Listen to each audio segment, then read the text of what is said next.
My name is Katie, and I'm a nurse. My husband, Jack, is a full-time house husband now. He used to work for a company, but he quit because he didn't get along with his new boss. When Jack told me he quit, I was angry because he didn't talk to me about it first, but I tried to think positively and figured it was better that he quit before he got too stressed. Even though Jack isn't working now, I have a steady job as a nurse, and the house we live in was given to me by my mom, who passed away a few years ago, so we don't have to pay rent and are doing fine financially. At first, I was worried and stressed about Jack not working, but he was doing a good job with the housework, and I started getting used to the situation and even enjoying it. One day, I came home from work to find Jack's sister, Brittany, visiting. "Welcome home, hope you had a great day at work," Jack said. "Oh, I forgot to tell you Brittany was coming over, sorry about that." I was a bit annoyed, but seeing Jack so cheerful made me feel better. "It's okay, but next time, please let me know beforehand," I said. Jack promised to do that and told Brittany it was time for her to leave. Brittany didn't want to leave and said, "I'd like to stay the night. This house is so big and nice." Jack quickly said, "No, it's too sudden, Brittany, please go home today." Brittany left, looking angry, and I asked Jack, "Why did Brittany come over today? She lives so far away." Brittany had recently gotten a divorce and didn't have a place to stay, so she was living with our parents, but their apartment was small, and they were pressuring her to find a job and contribute money, so she wasn't feeling welcome. I felt bad for her. Jack explained, "I'm sorry, I didn't want to be alone. I let Brittany in because I needed someone to talk to." I was upset with Jack, but I understood he needed support. "Okay, but next time, call me first and make sure she leaves before I get home," I said. 2 days later, Jack texted me while I was at work, "Brittany wants to come over again. I'll make sure she leaves before 9 p.m., like you asked." I didn't want Brittany over again so soon, but Jack seemed happy, so I agreed, "Fine, but make sure she leaves on time." When I came home, Brittany was still there. "Why is she still here?" I asked. Jack immediately apologized. "I'm sorry, I got carried away talking to her. She'll leave now." Brittany packed up, looking annoyed, and left. I didn't like her attitude and said, "She's acting like this is her house, doesn't she have any manners?" Jack defended her, "She came all this way just to talk to me." I thought they could have met somewhere else, but I was too tired to argue. "Sorry, I'm just tired, I'm going to bed now." Jack seemed like he wanted to say more, but I was already heading to bed. The next day, I had the day off and was relaxing at home when Jack said, "I'm sorry about yesterday. After thinking it over, I realized I was wrong. I wanted you and Brittany to get along, but the timing was off." I realized I hadn't had much time to talk to Jack lately, and I understood how much he wanted us to get along. I said, "I see, I've been so busy, I haven't made time for us. I said too much yesterday, I'm sorry." Jack was happy we could talk it out. He smiled and said, "Okay, I'll make your favorite, meatball pasta, it's coming right up." He started cooking, but then his phone rang. "Who's calling?" I asked. Jack replied, "Oh, it's Brittany, I wonder what she wants." I had a bad feeling and didn't want him to pick it up, but I said, "Maybe it's something urgent." Jack picked up the phone, and although I couldn't hear what Brittany was saying, the call ended quickly. "So, what did Brittany want?" I asked. Jack said, "She wants to tell me something, so she's coming over." I didn't understand why I had to see her on my day off, and I felt annoyed, but since she was already on her way, I didn't say anything. Jack happily said, "I'll make pasta for Brittany too," and kept cooking. He didn't notice that I was upset, and I couldn't understand why he didn't tell her no, but I decided this might be my chance to talk to her myself.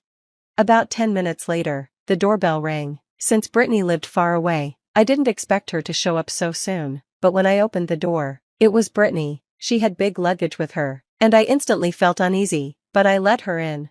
Jack was still cooking, so I asked Brittany, "What happened?"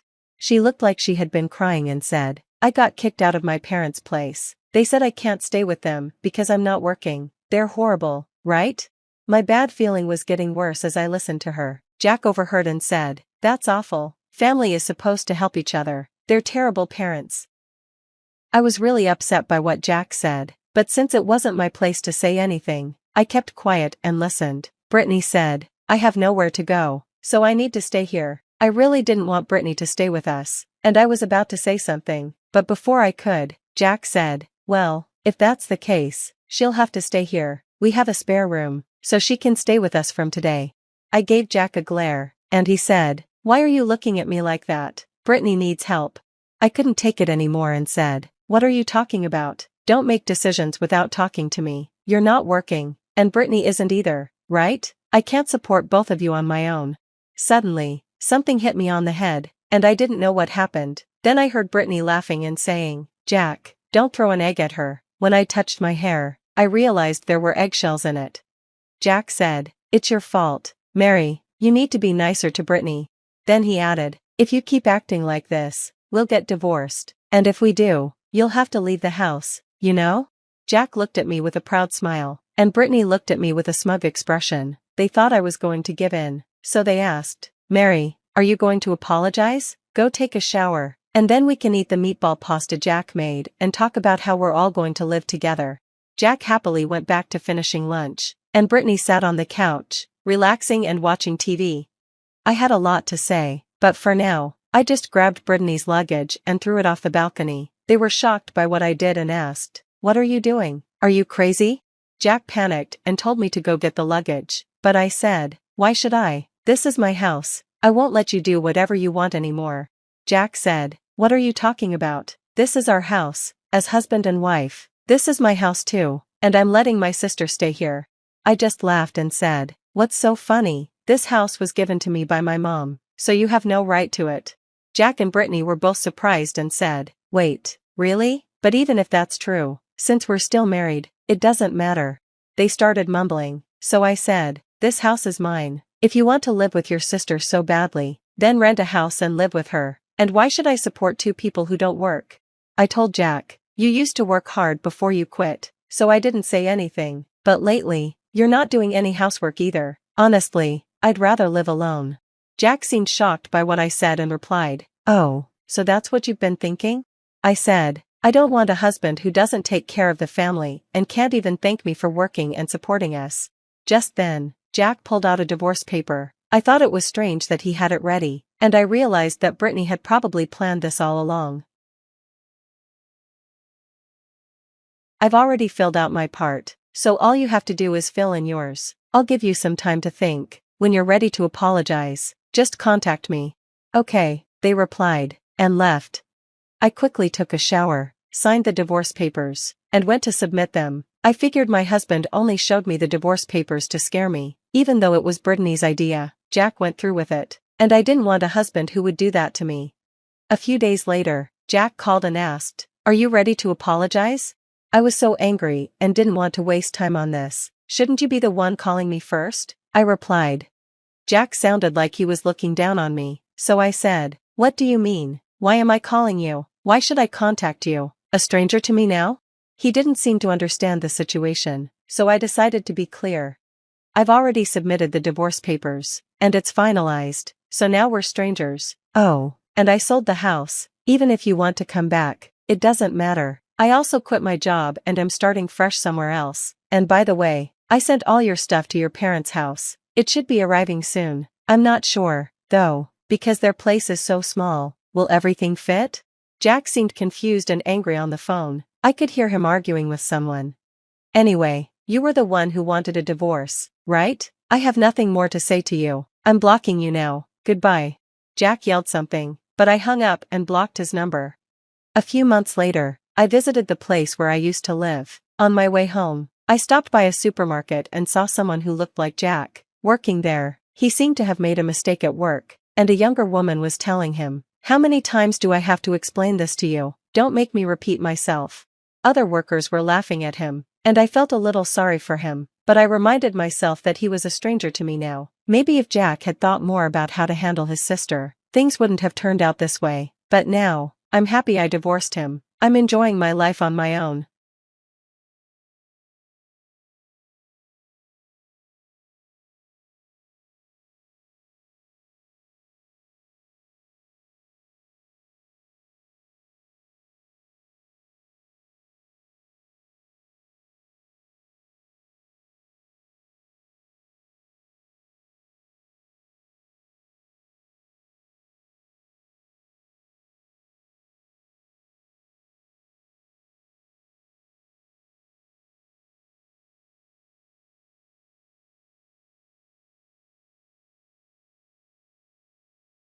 I always thought bad news came on rainy days or in the middle of the night.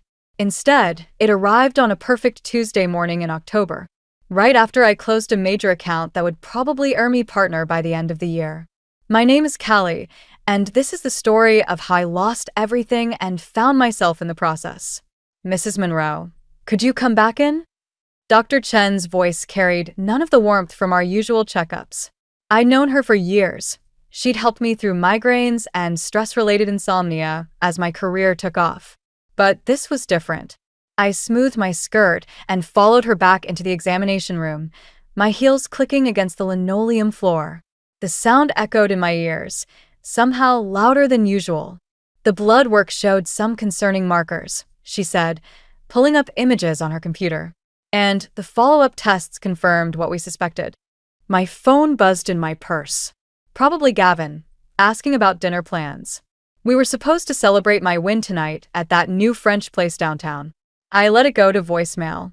It's cancer, isn't it? The words came out steady, surprising even me. Dr. Chen nodded, her face softening. Stage 2 breast cancer. But Callie, we caught it relatively early. The prognosis is good with immediate treatment. The rest of the conversation became a blur of statistics and treatment options. I nodded at appropriate intervals, took the referrals she handed me, and somehow managed to walk out of her office without falling apart. In my car, I sat staring at my phone. 3 missed calls from Gavin.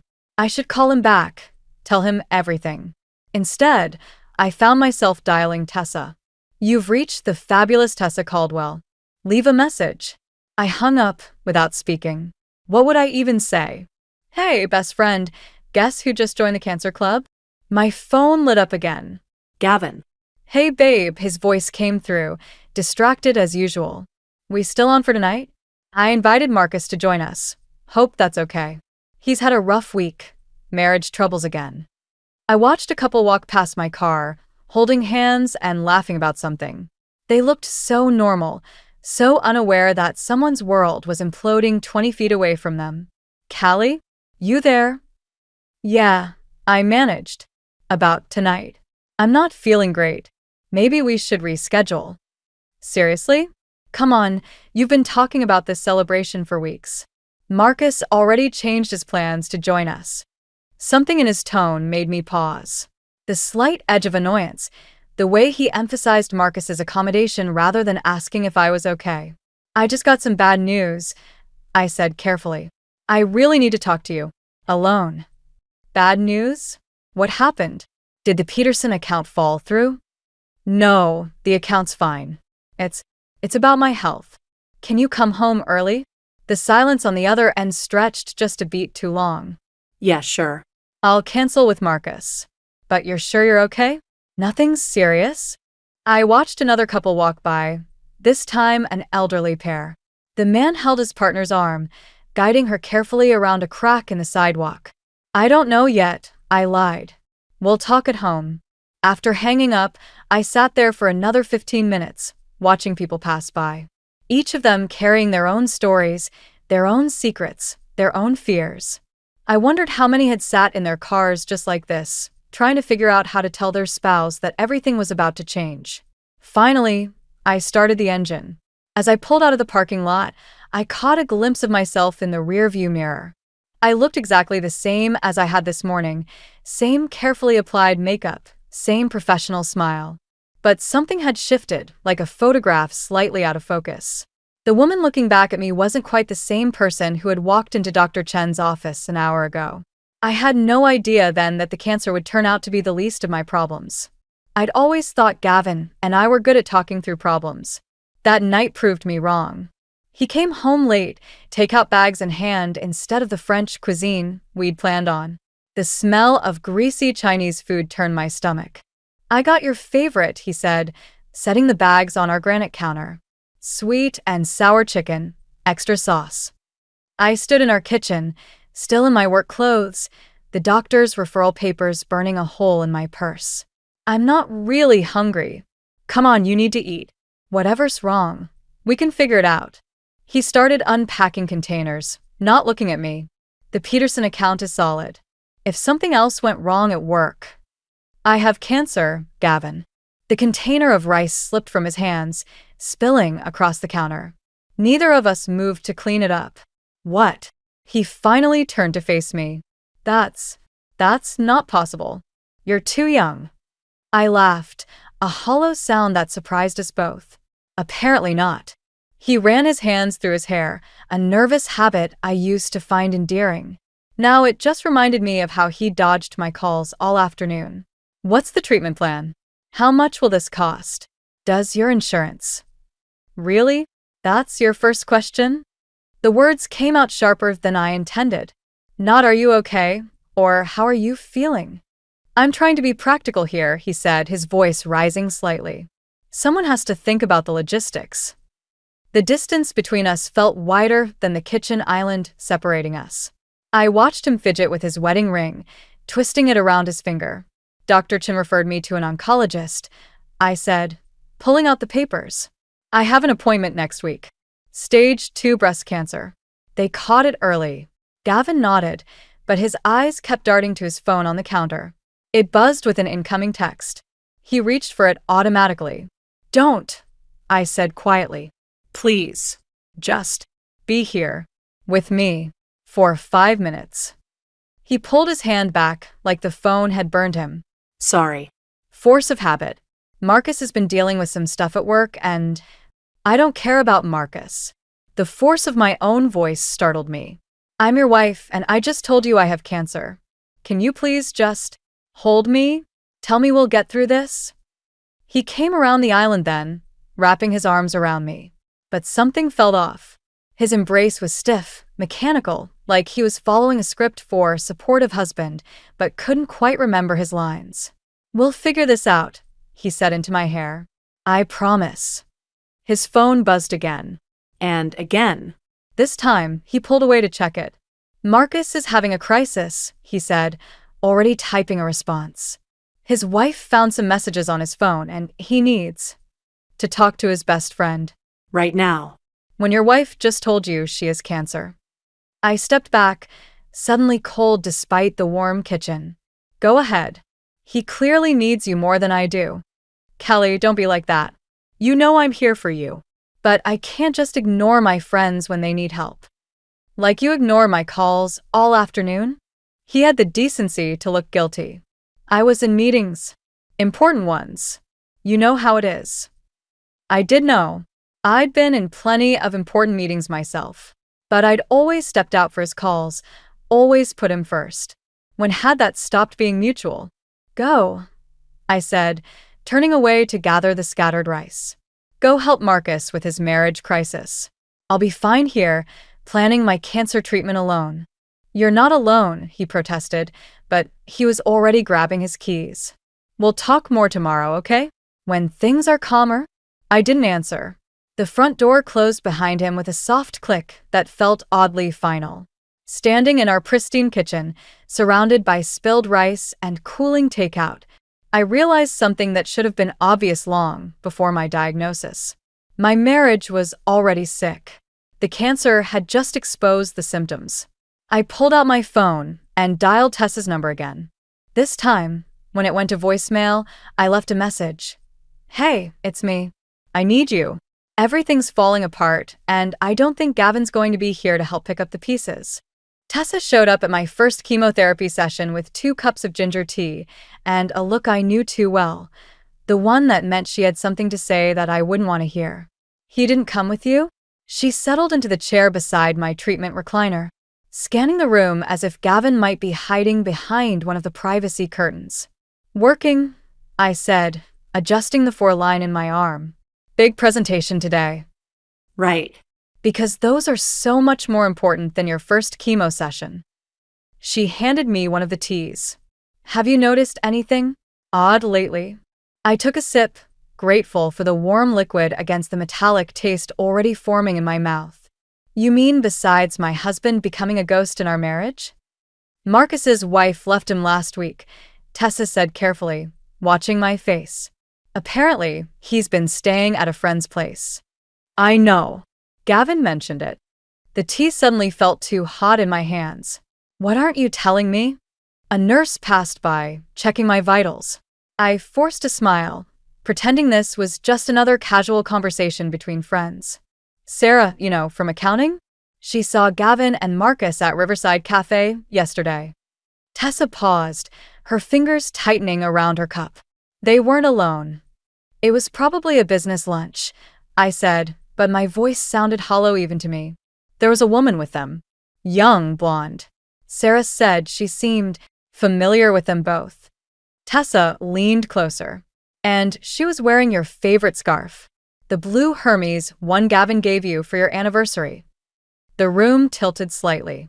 I remembered searching for that scarf last week, assuming I'd left it at the office. That doesn't mean anything, I said, but memories started clicking into place like puzzle pieces I'd been avoiding. The late nights. The mysterious text messages. The way Gavin had been so invested in Marcus's marriage problems. Callie. Tessa's voice softened. I wouldn't say this if I wasn't sure. Sarah took pictures. Show me. She pulled out her phone, hesitating. Maybe we should wait until after your treatment. Show me now. The photos were clear despite being taken from a distance. Gavin and Marcus at an outdoor table, laughing with a woman I'd never seen before. She was wearing my scarf. And in the last photo, Gavin's hand rested on hers, their fingers intertwined. I'm going to be sick, I said, and Tessa barely got the basin under my chin in time. The nurse rushed over, assuming it was the chemo, but I knew better. This nausea came from watching my life unravel in 3 simple photographs. Do you want me to call someone? The nurse asked, wiping my face with a cool cloth. Your husband, maybe? I almost laughed. No. No, I don't want my husband. After the nurse left, Tessa took my hand. What are you going to do? I looked around the treatment room. Other patients sat in their recliners, some alone, some with loved ones who actually showed up. An elderly man across the room was reading aloud to his wife, making her laugh despite the chemicals flowing into her veins. First, I'm going to finish this treatment, I said, straightening in my chair. Then I'm going to go home and check our bank statements, phone records, everything. And then, my phone buzzed with a text from Gavin. Sorry I couldn't make it today. Dinner tonight? Marcus wants to introduce us to someone. The audacity of it hit me like a physical blow. He wasn't even trying to hide it anymore. And then, I said, typing a response with steady fingers, I'm going to make him wish he'd never given that scarf to anyone else. Tessa squeezed my hand. Whatever you need, I'm here. I know. I pressed send on my reply. Can't wait to meet her. The chemicals continued dripping into my veins, but they weren't the most toxic thing in my life anymore. That honor belonged to the realization that while I was fighting for my life, my husband was planning his exit strategy. Well, 2 could play that game. The first thing I noticed when I came home early from chemo was the perfume. Not mine, something floral and heavy that clung to the air like a warning. My head was already spinning from the treatment, but this made my stomach lurch for entirely different reasons. I found her jacket draped over our couch. Designer, expensive, with a business card in the pocket for Claire Bennett, financial advisor. The same name I'd found repeating in our phone records, in credit card statements for restaurants I'd never visited. Moving through our house felt like walking through a crime scene, collecting evidence of my own murder. A wine glass with lipstick on the rim. A pair of heels by the stairs, Smaller than mine. a phone charger that wasn't ours plugged into the kitchen outlet. I was taking pictures of everything when I heard Gavin's key in the lock. He wasn't alone.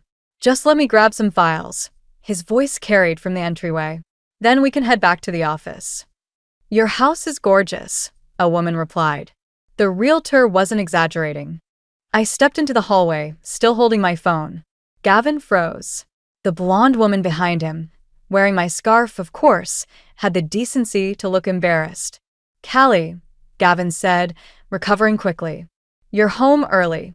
I thought you'd be at treatment all afternoon. Clearly. I looked at the woman. You must be Claire. I love your perfume. It really fills a room. She glanced at Gavin, who had gone pale. I should go. No, please stay. I leaned against the wall, suddenly grateful for it holding me up. I'd love to hear more about these realtor discussions I apparently wasn't part of. This isn't how I wanted you to find out, Gavin said, stepping forward.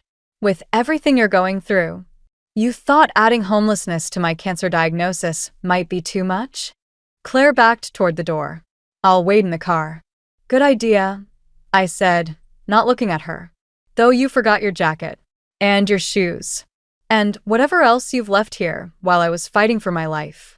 After she fled, Gavin and I stood in silence.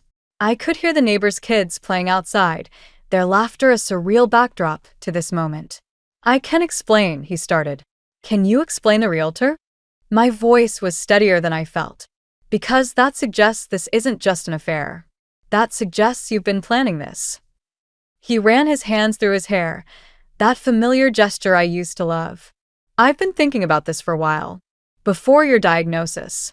The cancer just complicated things. Complicated your exit strategy, you mean? That's not fair. Fair. The laugh that escaped me sounded foreign. You want to talk about fair? I'm fighting cancer, Gavin. I'm poisoning my body to stay alive while you're house hunting with your girlfriend. She's not. It's not that simple. He moved toward his office. Look, we can discuss this later. I have a meeting. With Marcus? I pulled out my phone, showing him the photos Tessa had sent. Is that why he's been so helpful lately? Covering for you. He stopped. You've been spying on me? And you've been betraying me. I guess we're both full of surprises. I pushed off the wall, walking to the stairs. Don't worry about coming back later. I'll have a lawyer contact you tomorrow. Callie, wait. Oh, and Claire? I called out, knowing she could hear through the open door. The scarf looks better on me, but you can keep it. I'd hate for you to start your new life together without a reminder of the woman you replaced. I made it upstairs before my legs gave out.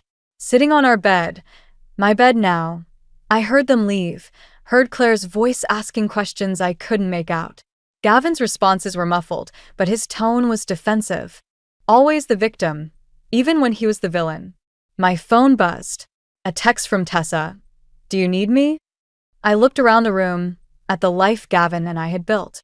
The photos on the wall, the shared closet, the memories that now felt like elaborate props in a play that had just ended. Yes, I typed back. And bring boxes. It's time to start packing. I had 2 battles to fight now. Cancer might kill me, but I'd be damned if I let Gavin's betrayal destroy me first. The oncology ward was quiet when I arrived for my 3rd treatment, except for the steady beeping of monitors and the soft footsteps of nurses. I'd chosen the earliest appointment possible, hoping to avoid the pitying looks from other patients' families. Being alone was better than being reminded of what I'd lost. You're early, Mrs. Monroe, a male nurse said, checking my chart. His name tag read Ethan. We weren't expecting you for another hour. Couldn't sleep.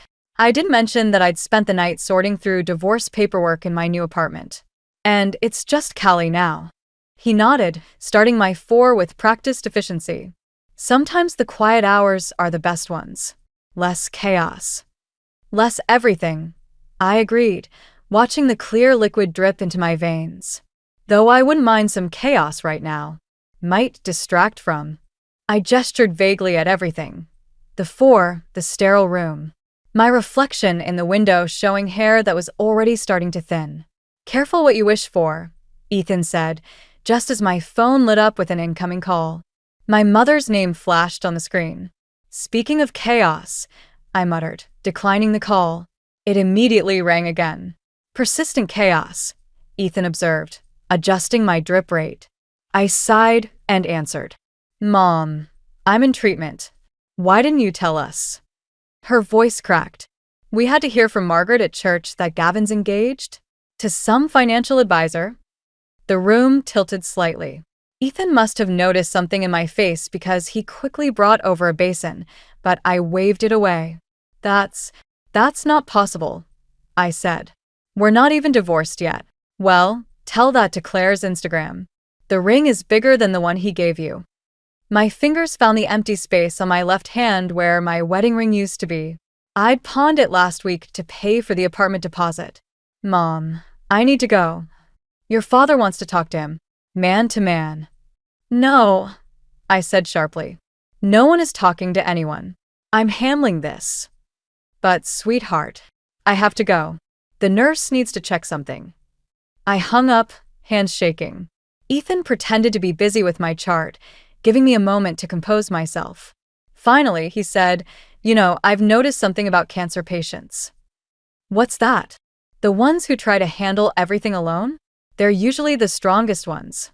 But they're also the ones who crash the hardest.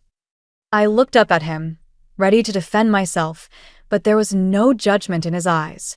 Just understanding, and something else I couldn't quite name. Speaking from experience? I asked. He rolled up his sleeve, revealing a faint scar. Lymphoma, 5 years ago. My wife left 3 months into treatment. Said she couldn't handle watching me die. What happened? I lived. He smiled slightly. Just to spite her. Despite everything, I laughed. It felt foreign in my throat, but good. Mrs. Mon, sorry, Callie, he corrected himself. Sometimes the best revenge isn't getting even. It's getting better. My phone buzzed again, a text this time, from Tessa with a screenshot of Claire's Instagram post. The ring was enormous, ostentatious. Everything I wasn't.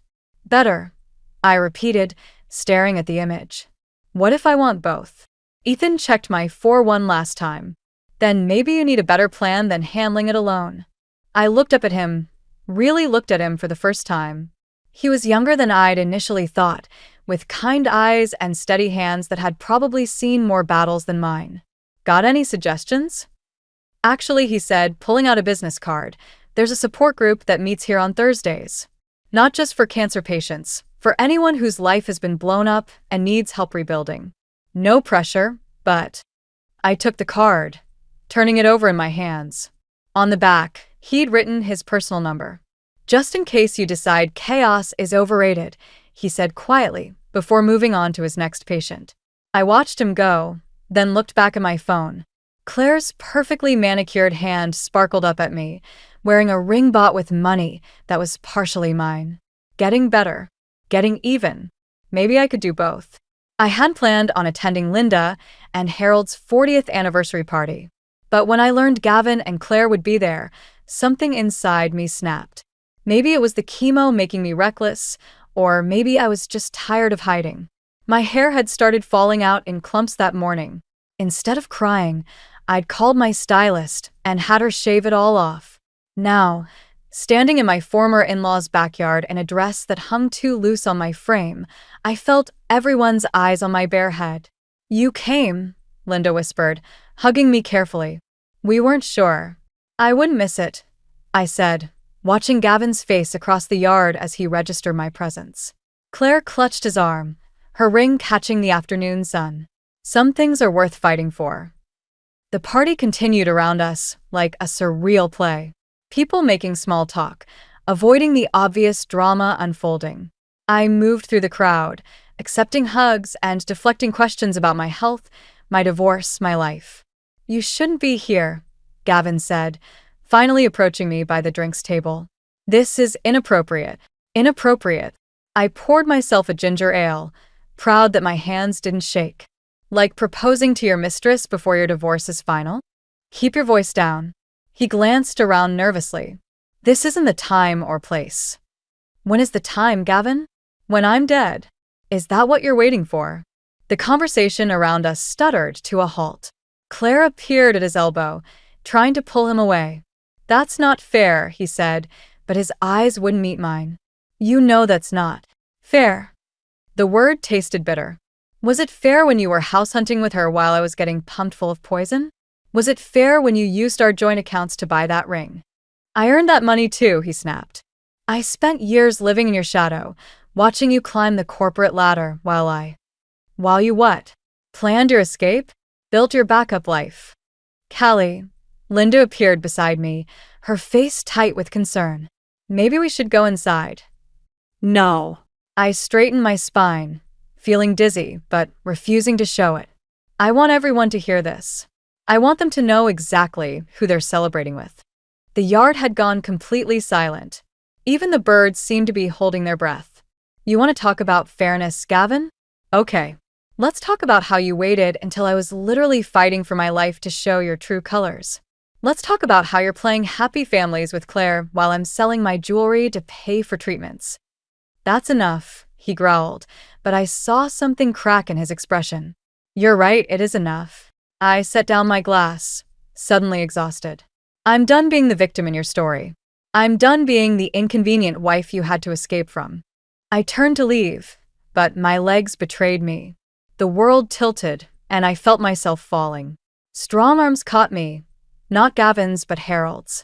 I've got you, sweetheart, my former father-in-law said, his voice thick with emotion. As he helped me to a chair, I heard Claire's voice. This is exactly why he left.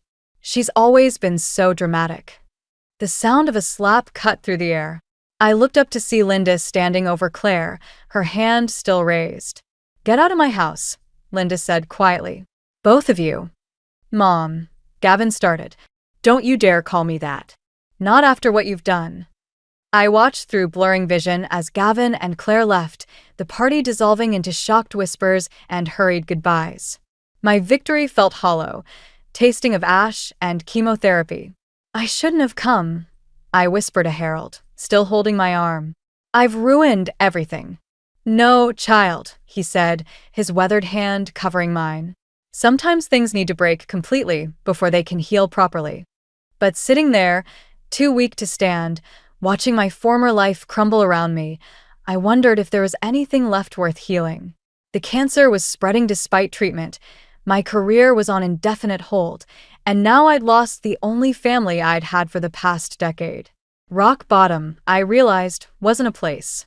It was a state of mind, and I was falling deeper by the second. The oncology ward's waiting room wasn't where I expected to have my final showdown with Gavin, but life has a way of choosing its own battlegrounds. I was filling out paperwork for my latest round of treatment when he walked in, looking as lost as I'd felt 3 months ago. Marcus told me, he said, hovering by the chair next to me, about his wife, about everything. I kept writing, focusing on the steady motion of pen across paper. Congratulations on finally catching up to what everyone else already knew. Can I sit? It's a free country. Unlike marriage, apparently. He sat, running his hands through his hair, that familiar gesture that used to mean something different. Claire left. She's been seeing Marcus for months. The whole time she was... Karma's a funny thing, isn't it? I signed the last form with more force than necessary. Is that why you're here? Looking for sympathy? I'm here because I was wrong. His voice cracked. About everything. Before I could respond, Ethan appeared with my chart. He assessed the situation with one quick glance. Everything okay here, Callie? I nodded, grateful for his presence. Just finishing up the paperwork. Good news on your latest scan, Ethan said, pointedly ignoring Gavin. The tumor's shrinking. Treatment's working. Unlike your engagement. I couldn't help adding. Gavin flinched. I deserve that. I deserve all of it. But Callie, if you'd just let me explain. Explain what? The words burst out of me. How you abandoned me when I needed you most. How you took our life savings to build a future with someone who was playing you just like you played me. I was scared, he whispered. Watching you get sick, seeing you so strong even when you were falling apart. It reminded me of how weak I am. How I've always been the one holding you back. That's not an excuse. No, it's not. He pulled out an envelope. That's why I brought this. The house sale went through. I'm signing over my half to you. And I've already transferred back everything I took from our accounts, plus interest. I stared at the envelope, remembering all the nights I'd laid awake planning my revenge. Now here it was, served up on a silver platter, and it felt empty. Keep it, I said. What? I said keep it. I stood up, suddenly feeling stronger than I had in months. I don't want your guilt money, Gavin. I don't want anything from you anymore. But the funny thing about cancer? I continued gathering my things. It shows you what's worth fighting for. And you're not worth the energy it would take to hate you. Ethan stepped forward. Your treatment room's ready. Thanks. I turned back to Gavin one last time. You know what real strength is? It's not running away when things get hard. It's not choosing the easy path because you're afraid of your own inadequacies. It's staying. It's fighting. It's loving someone enough to face your fears instead of making them face everything alone. I know that now, he said quietly. But it's too late, isn't it? Yeah, I nodded. It is. As I walked away with Ethan, Gavin called out, "Are you going to be okay?" I looked back at him. This man I'd once built my life around, now looking small and lost in the sterile waiting room. "I already am okay," I said. "That's what you never understood. I was always okay on my own. I just chose to be with you. And now I'm choosing something else." Ethan's hand brushed mine as we walked toward the treatment room, a gentle reminder that I wasn't actually alone. That choosing myself didn't mean choosing solitude. "Ready for round 5? He asked. I thought about Gavin sitting in that waiting room, finally understanding what he'd thrown away. About Claire and Marcus, whose karma had caught up with them. About all the nights I'd spent plotting revenge when I could have been focusing on healing. "Yeah," I said, squeezing Ethan's hand. "I'm ready for whatever comes next." 1 year later, I stood at the podium of the Cancer Center's annual fundraiser, my hair finally long enough to style. The crowd before me included familiar faces: Tessa in the front row, my former in-laws near the middle, and Ethan standing by the exit in his scrubs, having just finished his shift. When I was diagnosed, I began. I thought cancer would be the hardest battle I'd face. I was wrong. The hardest battle wasn't against the disease. It was against the temptation to let bitterness win. Movement at the back of the room caught my eye. Gavin slipped in quietly, taking a seat in the last row. He looked different, humbler somehow. The local paper had run a story about his work at the community center, helping families navigate medical crises. I hadn't read it, but Linda had mentioned it over coffee last week. "Someone once told me that the best revenge is getting better," I continued, catching Ethan's smile. At the time, I thought he meant beating cancer. But now I understand, he meant something else entirely. My phone buzzed in my pocket, probably another message from the board. They'd voted yesterday to make me partner, suggesting I take the position once my final round of treatment finished next month. Getting better isn't just about physical healing. It's about choosing growth over grievance, forgiveness over fury, not for others, but for ourselves.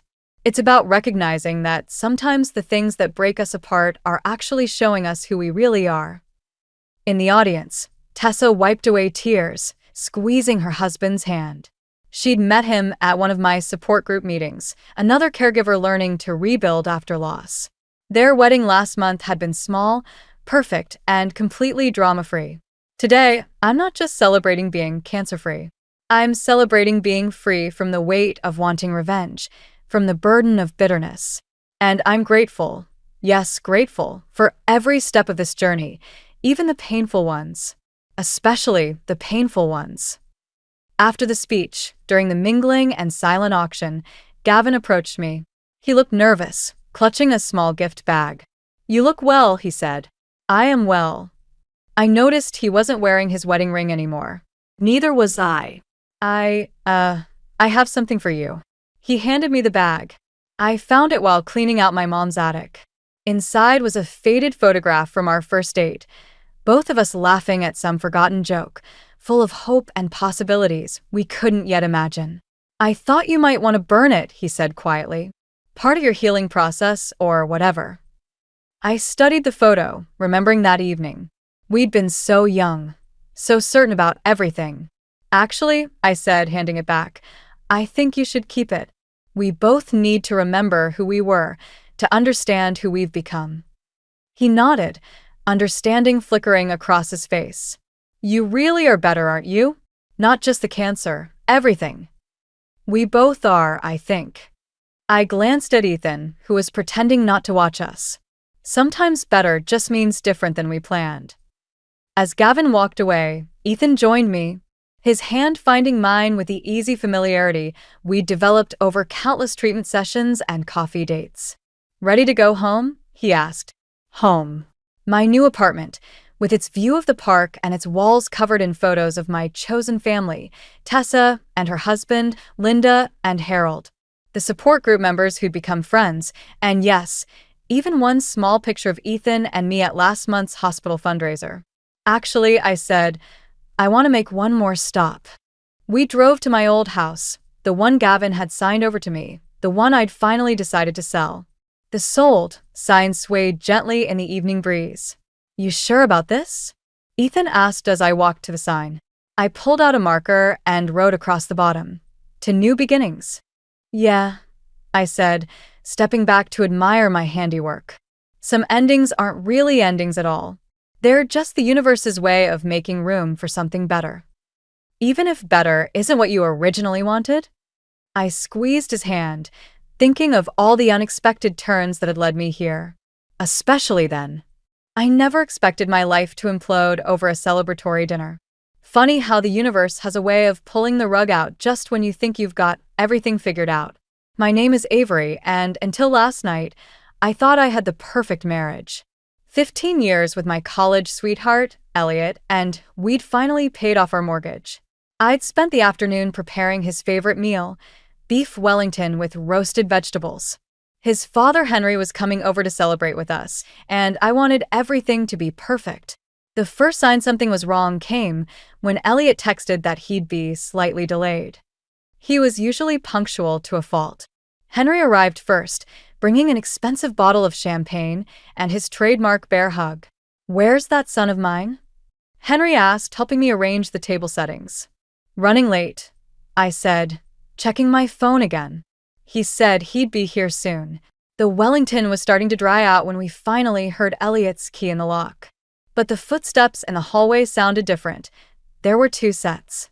"Sorry I'm late," Elliot called out. "I brought someone I'd like you both to meet." I stepped into the hallway, wiping my hands on my apron.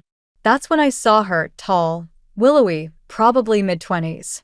She had the kind of effortless beauty that made my carefully applied makeup feel like a child's finger painting. "This is Sienna," Elliot said, his hand resting on the small of her back. Something in his tone made my stomach drop. My future wife. The silence that followed was deafening. I stood there, trying to process his words while simultaneously wondering if I'd somehow slipped into an alternate reality. Henry's champagne glass shattered on the hardwood floor. "What the hell are you talking about, son?" Henry's voice was dangerously quiet. Elliot straightened his shoulders, pulling Sienna closer. "I've filed for divorce. Sienna and I are getting married as soon as it's finalized." I watched as if from outside my body as Sienna extended her hand toward me, a diamond ring catching the light. "I'm so sorry you had to find out this way," she said, her voice dripping with rehearsed sympathy. "Elliot wanted to tell you privately, but I insisted on being here. I thought it would be..." Kinder. Henry's face had turned an alarming shade of red. "You thought ambushing my daughter-in-law at a family celebration would be kinder?" "Dad, please," Elliot cut in. This isn't about you. "Avery and I have grown apart. These things happen."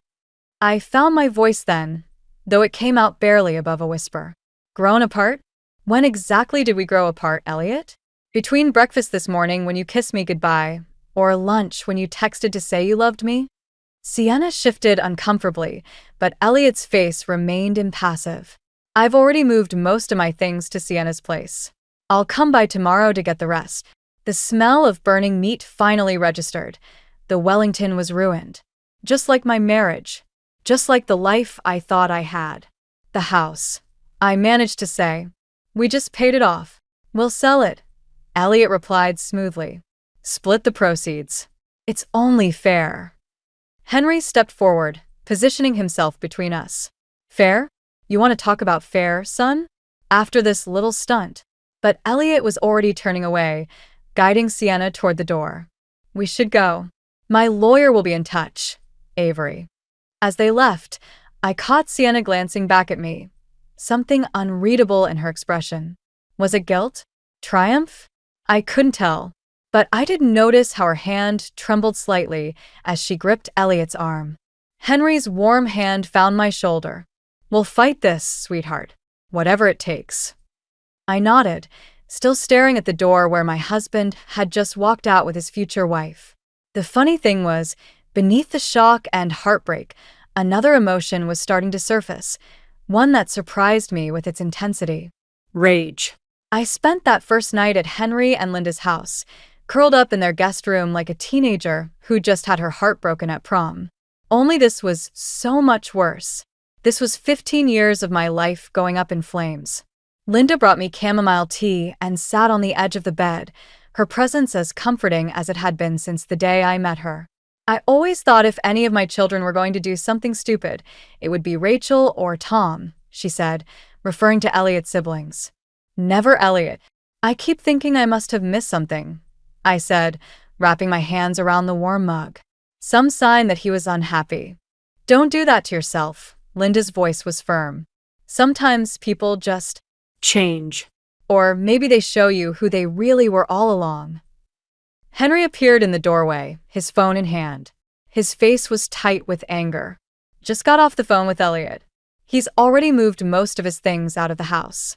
Says he left you a list of what he's taking. How generous of him, I muttered, surprising myself with the bitterness in my voice. He also mentioned something about selling the house. Henry continued, watching me carefully. Says you two discussed it. I laughed, but it came out more like a sob. Discussed it? He announced it right after introducing his child bride. She's 28, Linda said quietly. You knew about her? The question slipped out before I could stop it. Linda shook her head quickly. God, no. I looked her up on social media while you were in the shower. She works at Elliot's firm. Junior associate. Of course she did. The pieces were starting to fall into place. All those late nights at the office, the business trips that seemed to multiply over the past year. I need to go back to the house, I said suddenly, pushing aside the blankets. I need to see what he's taken. It's almost midnight, Henry protested. Please, I said. I won't be able to sleep anyway. The drive was silent, but I could feel Henry and Linda exchanging worried glances in the front seat. When we pulled up to the house, another car was parked in the driveway. Elliot's BMW. My heart started pounding as we approached the front door. Inside, we could hear movement and voices. I used my key, pushing the door open to find Elliot and Sienna in my living room, boxing up books. Oh, Sienna said, straightening up quickly. We thought you'd stay away tonight. Clearly, I replied, taking in the scene. Half the bookshelves were empty, and several paintings were missing from the walls. Making yourself a home with my things? Our things, Elliot corrected, not meeting my eyes. I'm only taking what's mine. The first edition Vonnegut collection? I pointed to a box by his feet. The ones I spent 3 years tracking down for your birthdays? Elliot, Henry's voice carried a warning. Put them back. Dad, stay out of this. Like hell I will. Henry stepped forward. You want to throw away your marriage? Fine. But you don't get to strip this house bare while you're at it. Sienna touched Elliot's arm. Maybe we should come back another time. No, I said, surprising everyone, including myself. You both stay right there. I want to watch while you pack up 15 years of memories like they're worth nothing. I want to see exactly who you are, Elliot. The silence that followed was thick enough to choke on. Elliot's jaw clenched, and for a moment, I saw something flicker in his eyes. Doubt? Shame? But then Sienna squeezed his arm, and his face hardened again. The lawyer will sort out the property division, he said coldly. Until then, I'm taking what I need. Linda stepped forward, positioning herself between us. What you need. Or what she wants. She gestured toward Sienna, who flinched slightly. As I watched them continue packing, something shifted inside me. The heartbreak was still there, but it was being overshadowed by something else, a determination I didn't know I possessed.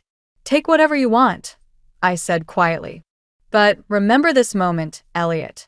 Remember exactly how this feels. He paused, a book halfway to the box. Is that a threat? I smiled, and for the first time that night, it felt genuine. No, honey, it's a promise. The next morning, I decided to face reality head-on. While Elliot was at work, I went through our home office, gathering every financial document I could find. 15 years of marriage generates a lot of paperwork, and I was determined to understand exactly where we stood. That's when I found it, buried in a folder marked House Payments 2018. A statement from my personal savings account showing a transfer of $90,000. My inheritance from my grandmother, which I'd used to save our house during Elliot's failed attempt at starting his own law firm. My hands were shaking as I dug deeper. More documents emerged, proof of my contributions to mortgage payments while Elliot was between jobs. Receipts for home improvements I'd paid for with my teaching salary. The story they told was very different from Elliot's version of events. Did you know about the money? I asked when he picked up. What money? The $90,000 I put into the house. The money that kept us from foreclosure when Elliot's firm went under. There was a long pause. No, Henry said finally. He told us he'd borrowed it from a friend. I laughed, but it came out hollow. Stay there, Henry said. I'm coming over. But before Henry arrived, I heard a key in the lock. Elliot walked in, Sienna trailing behind him like a shadow. More packing? I asked, gesturing to the empty boxes they carried. Just getting the last of my clothes, Elliot said, then noticed the papers spread across the desk. What are you doing? Remembering, I said, holding up the bank statement. Remember 2018, Elliot? When your big dream of starting your own firm crashed and burned. Remember who bailed you out? Sienna looked between us, confusion clear on her face. What is she talking about? Nothing, Elliot said quickly. Ancient history. $90,000 worth of ancient history, I corrected. My inheritance. The money that saved this house. Our house when you nearly lost it. Elliot's face reddened. That was a loan. A loan. I stood up, my voice steady despite the anger coursing through me. Show me the paperwork, Elliot. Show me where we agreed it was a loan. You're my wife, he snapped. Everything between us was shared. I emphasized. Past tense. Just like this house will be past tense when you sell it and split the proceeds. Except, I don't think that's going to work out quite like you planned. The front door opened again and Henry walked in. His eyes narrowed at the sight of Elliot and Sienna. Perfect timing, I said. Elliot was just explaining how my inheritance doesn't count toward house ownership. Is that so? Henry's voice was dangerously quiet. Interesting legal theory, son. Want to run that by the Bar Association? Sienna stepped forward, her confidence visibly wavering. Maybe we should discuss this another time, when everyone's calmer. I am calm, I said, gathering the documents into a neat pile. In fact, I'm clearer than I've been in days. You want to sell the house, Elliot? Fine. But first, we're going to talk about my $90,000 and the mortgage payments and every penny I put into this place while you were chasing your dreams. You can't prove, Elliot started. Actually, Henry interrupted, she can. And she will. I've already called my lawyer. He's very interested in these documents. The color drained from Elliot's face. For the first time since this nightmare began, I saw real fear in his eyes. This isn't what we discussed, Sienna said quietly to Elliot. You said it would be simple. I smiled, feeling a strange sense of satisfaction. Nothing's ever simple when you build your happiness on someone else's pain, Sienna. That's a free lesson for you. As they left, without the boxes they'd brought, I caught a glimpse of my reflection in the window. The woman staring back at me looked different somehow. Stronger. More determined.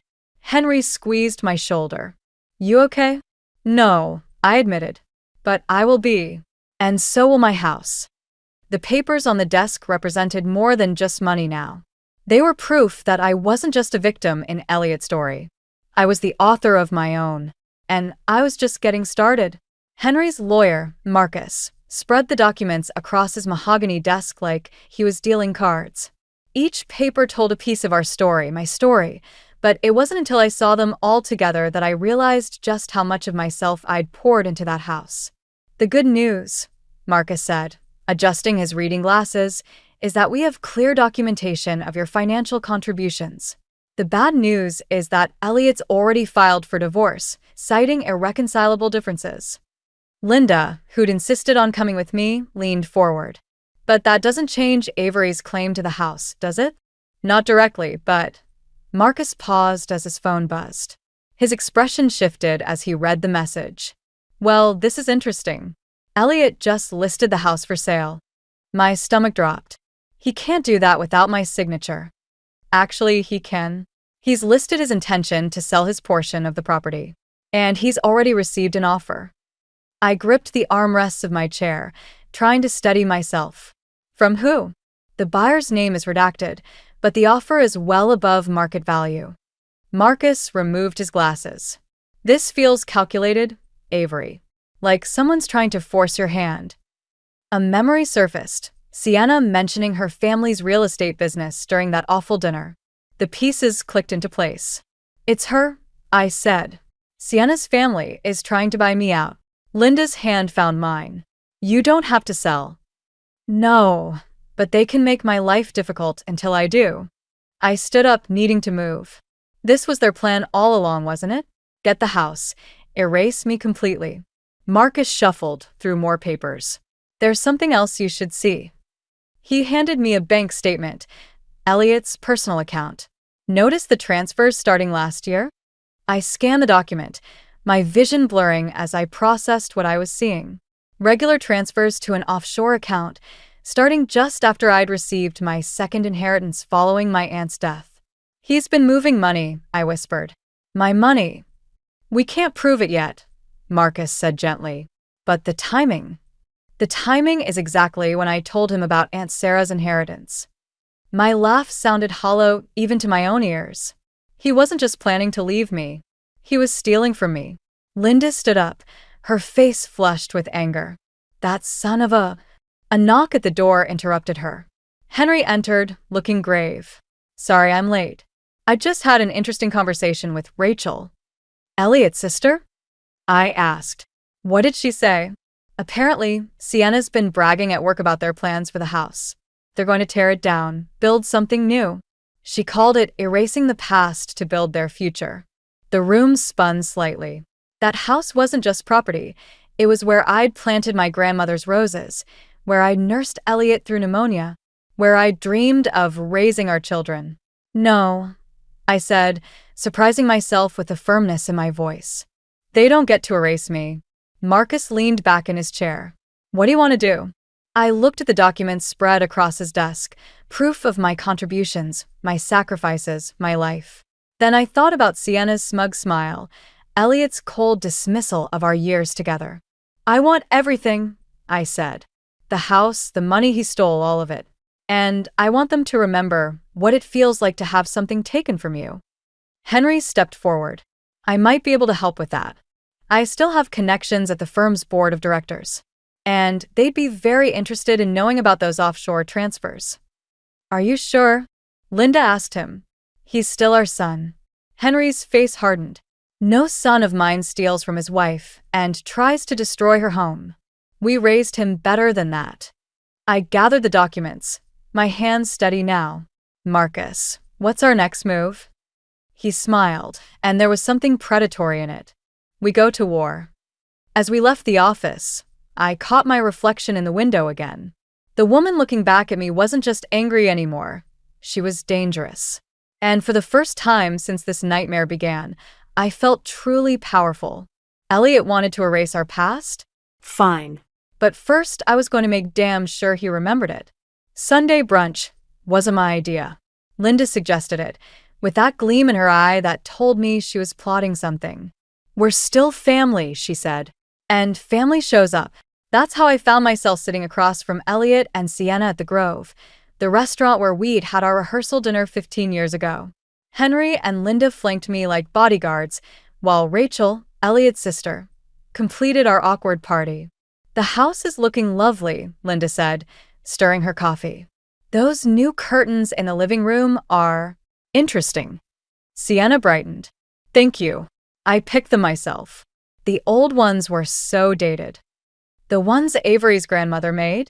Linda's voice could have frozen hell. Those curtains survived 3 generations. I watched Sienna's smile falter, noticed how Elliot's hand tightened around his water glass. Small victories. Actually, Rachel chimed in, I heard you're planning some bigger changes than curtains. Sienna shot her a warning look, but Rachel continued. The demolition plans look ambitious. Though I suppose starting fresh is easier than dealing with all those memories. The table went silent. I carefully set down my fork, meeting Elliot's eyes. Demolition plans? It's not final, he said quickly. We're just exploring options. Options that include destroying the house my grandmother helped us buy.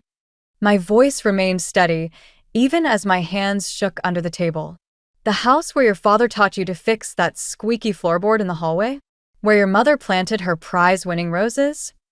Those roses are half dead anyway, Sienna interjected. The whole garden needs those roses.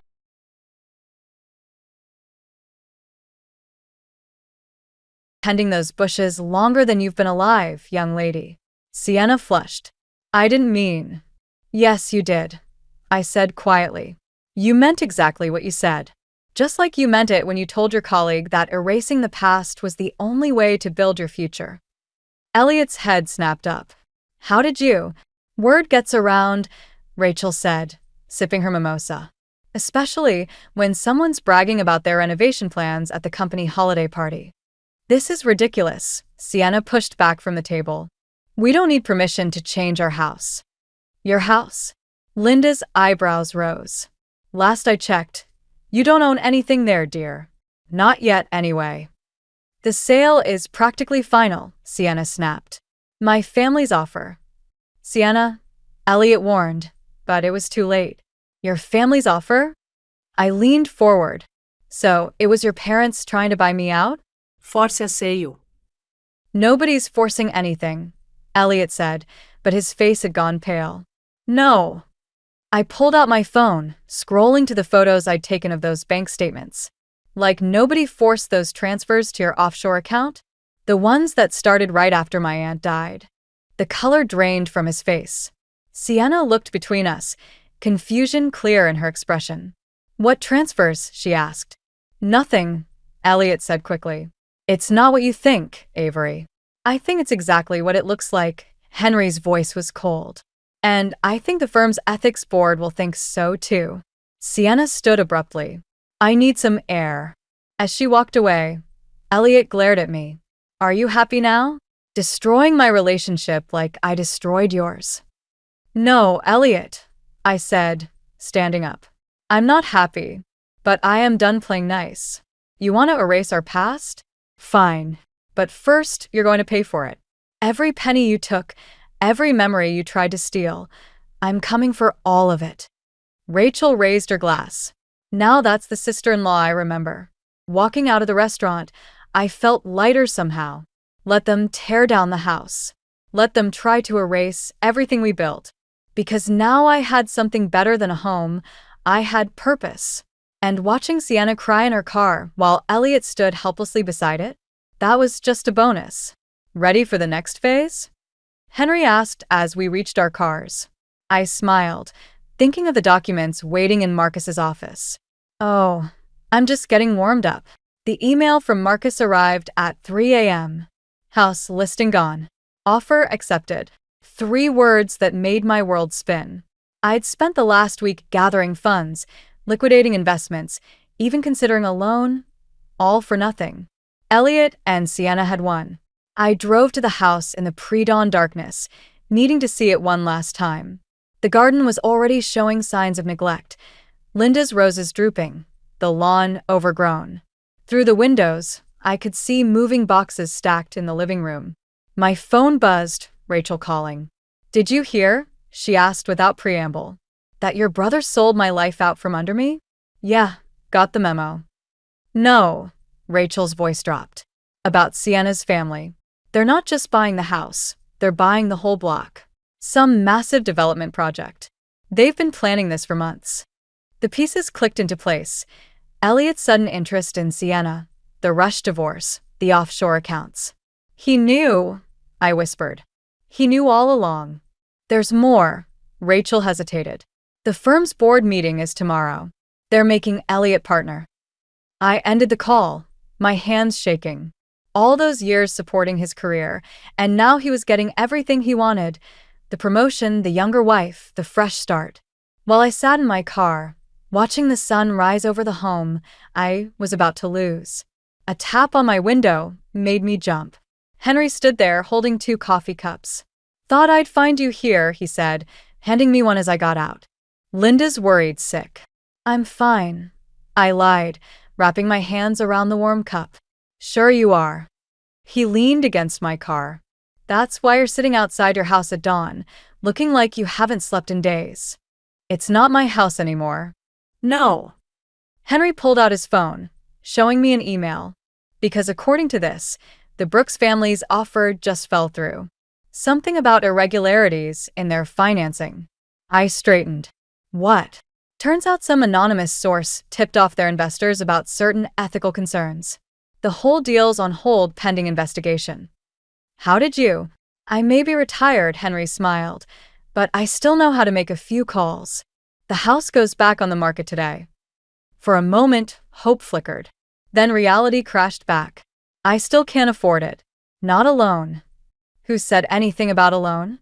He handed me another document, a bank statement showing a transfer from his retirement account. Linda and I talked it over. Consider it an early inheritance. "Henry, I can't." "You can and you will." His voice was firm. "That house isn't just yours and Elliot's. It's where Linda nursed me through cancer, where we celebrated every Christmas, where our grandchildren were supposed to play someday." He paused. Family protects family, even from itself. A car pulled into the driveway. Elliot's BMW. He got out looking disheveled, Sienna nowhere in sight. "What are you doing here?" he demanded, storming over. "Saying goodbye," I replied, taking a sip of coffee. "Unless..." "Unless what?" "Unless you'd like to hear my offer." He laughed, but it sounded hollow. "Your offer? With what money?" "With the money you stole from me," I said quietly. Plus interest. Plus en riesse retirement fund. "Plus everything I've saved while you were playing house with Sienna." The color drained from his face. "You're bluffing." "Try me." I stepped closer. "Or we can discuss those offshore accounts with the ethics board tomorrow, right before your partner announcement." "You wouldn't." "Wouldn't I? You took everything from me, Elliot. My marriage, my future, my trust. But this house..." I gestured to the building behind us. "This is where I draw the line." He stared at me for a long moment, then at his father. Finally, his shoulders slumped. "How much?" As we hammered out the details, I watched the sun climb higher, casting long shadows across the lawn. Linda's roses seemed to straighten in the morning light, as if they knew they weren't going anywhere after all. Sometimes rock bottom isn't where you end. Sometimes it's where you finally find solid ground to push back up. And I was done falling. The ethics board meeting was scheduled for 9, but I arrived at the firm by 8, settling into the lobby with a cup of coffee and the morning paper. I wasn't there to attend, just to watch the aftermath. Rachel texted updates from inside. "Board reviewing evidence now. Elliot looks like he's about to throw up." Good. At 8:45, Sienna burst through the lobby doors, her designer heels clicking against the marble floor. She stopped short when she saw me.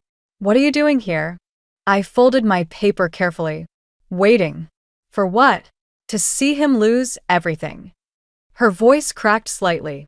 "Isn't taking the house enough?" "The house was mine to take back," I said, standing. "Just like the partnership was his to lose." "You vindictive bit." "Careful," I interrupted. "Your future father-in-law is about to lose his job.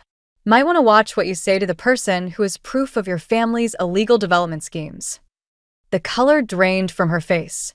"How did you?" No. "About how your family pressured other homeowners. About the falsified environmental reports." I smiled. Let's just say Rachel isn't the only one who pays attention at office parties. The elevator dinged, and Henry stepped out, his face grim.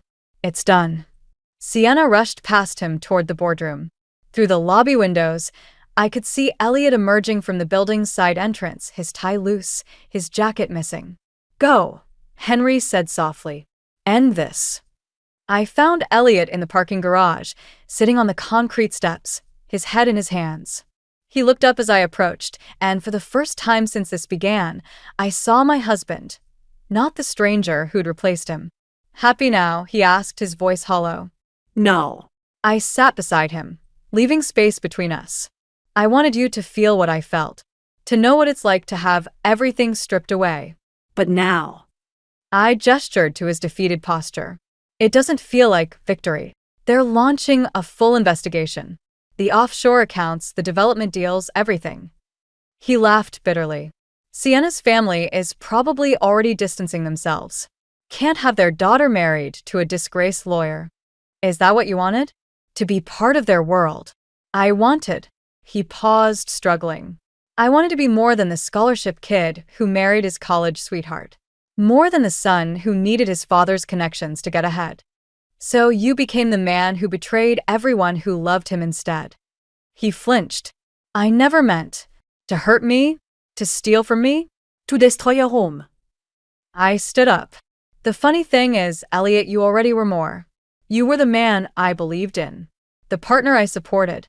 The person I trusted most in the world. Avery. But that man's gone now. I reached into my bag, pulling out an envelope. These are the original documents, the bank transfers, the development plans, everything. The board has copies, but these are yours. He took the envelope with trembling hands. Why? Because revenge doesn't taste as sweet as I thought it would. And because the man I married deserves one last chance to do the right thing. The right thing. Tell the truth, Elliot. About everything. The money, the schemes, all of it. Give people back their homes. Start over. He stared at the envelope for a long moment. And what about us? There is no us anymore. But maybe there can be peace. As I turned to leave, his voice stopped me. The roses, he said. Mom's roses. I told Sienna not to touch them, but she wouldn't listen. I should have fought harder for the things that mattered. I nodded, not turning back. Yes, you should have. The morning sun was bright as I emerged from the garage. Henry waited by my car, his face questioning. It's done, I said. And I looked back at the building, thinking of the man I'd left sitting in the darkness. Sometimes winning feels a lot like losing. Henry squeezed my shoulder. That's how you know you've won the right way. 6 months later, I stood in my garden, pruning Linda's roses back to health. The morning sun cast long shadows across the lawn, and somewhere in the distance, a lawnmower hummed. The newspaper on my porch told the story in black and white. Brooks' development project canceled. Properties returned to original owners. Below that, a smaller headline. Former attorney makes full restitution to fraud victims. I hadn't seen Elliot since that day in the parking garage. Rachel kept me updated. Sienna left shortly after the scandal broke, and Elliot had moved back in with his parents while working to make amends.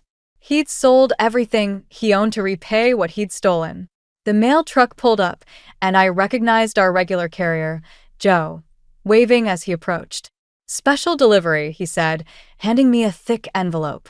Needs a signature. The return address made my heart skip. My mother's name, written in familiar cursive. We hadn't spoken since my father's funeral 12 years ago. Inside, I found a letter and an old photograph. The picture showed my mother in a garden much like mine, kneeling beside her own rose bushes. On the back, she'd written, "Some things are worth fighting for. Some things are worth letting go." The doorbell rang as I was reading the letter. Linda stood there, holding a ceramic pot with a tiny rose bush. "Found this at the garden center," she said. "It's the same variety as the ones your grandmother gave us for your wedding." I led her to the backyard, where we'd been slowly rebuilding the garden. Henry had helped me install new beds, and Rachel had contributed some herbs. Even Tom, Elliot's younger brother, had shown up one weekend with mulch and tools. "I got a letter," I said, showing Linda the envelope. "From my mother." She nodded, unsurprised. I might have sent her a note. Told her about everything that happened. About how strong you've been. Before I could respond, another car pulled into the driveway. Henry emerged, followed by Elliot. My first instinct was to retreat, but Linda's hand on my arm stopped me. "He asked to come," she said softly. "To see the roses." Elliot approached slowly, looking different than I remembered.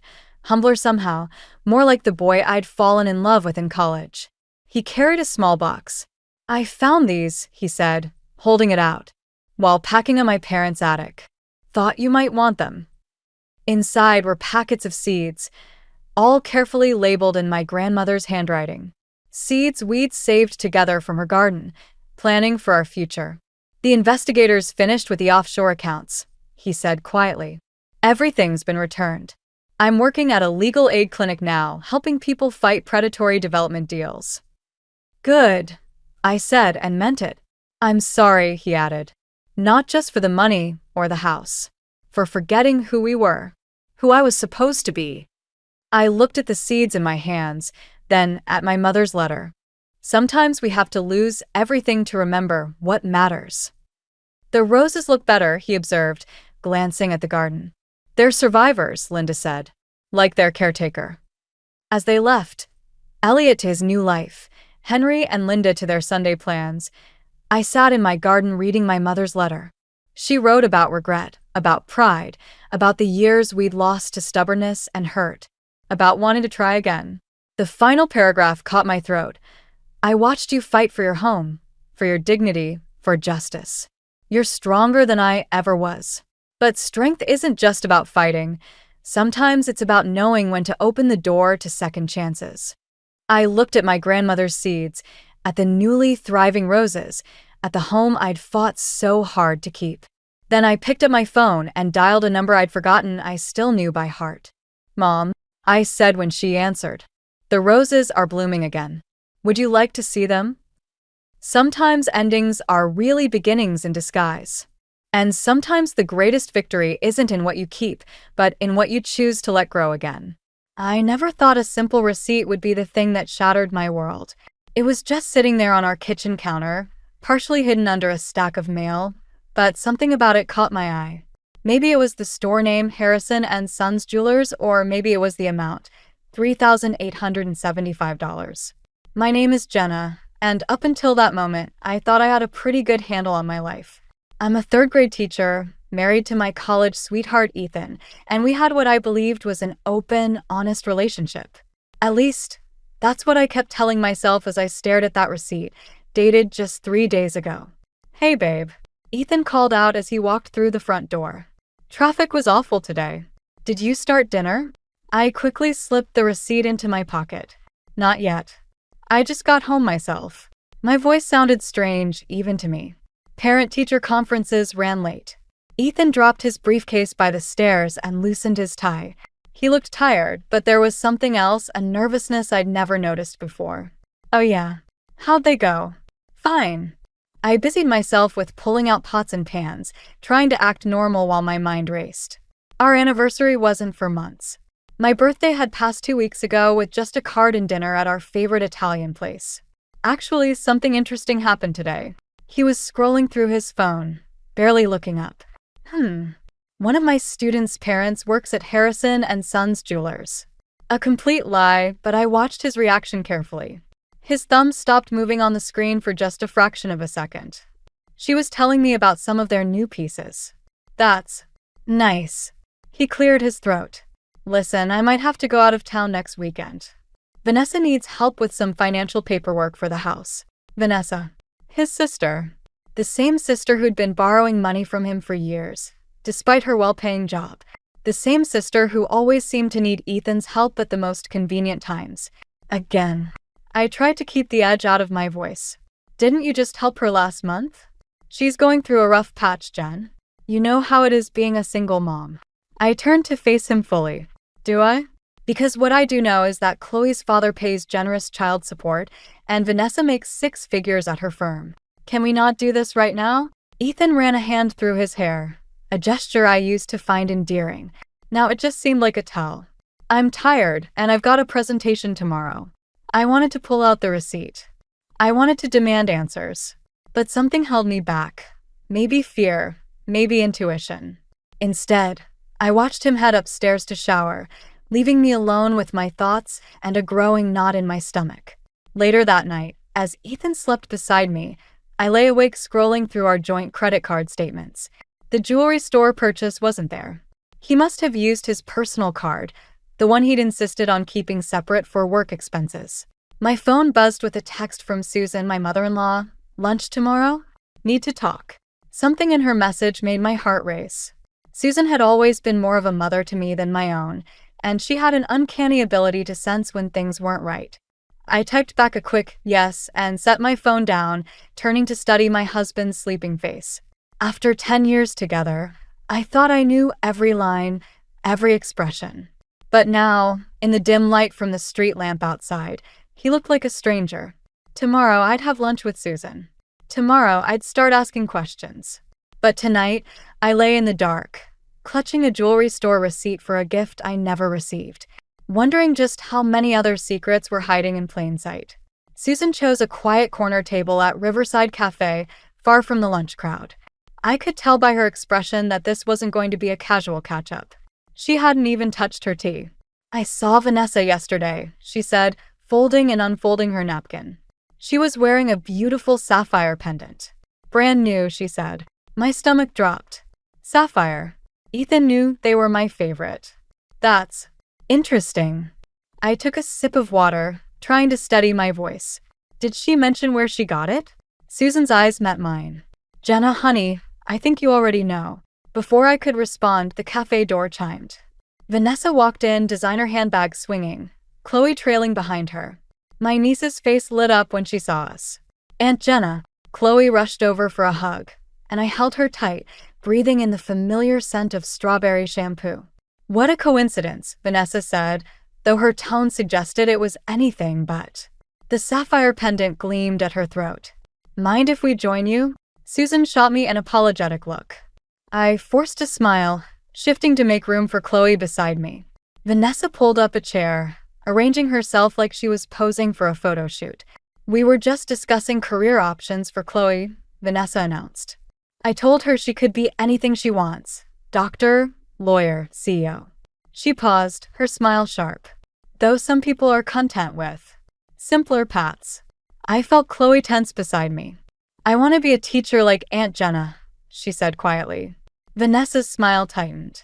"Sweetie, you're so bright. You could do so much more." "Actually," Susan cut in, "Jenna just got nominated for Teacher of the Year. Third time, isn't it?"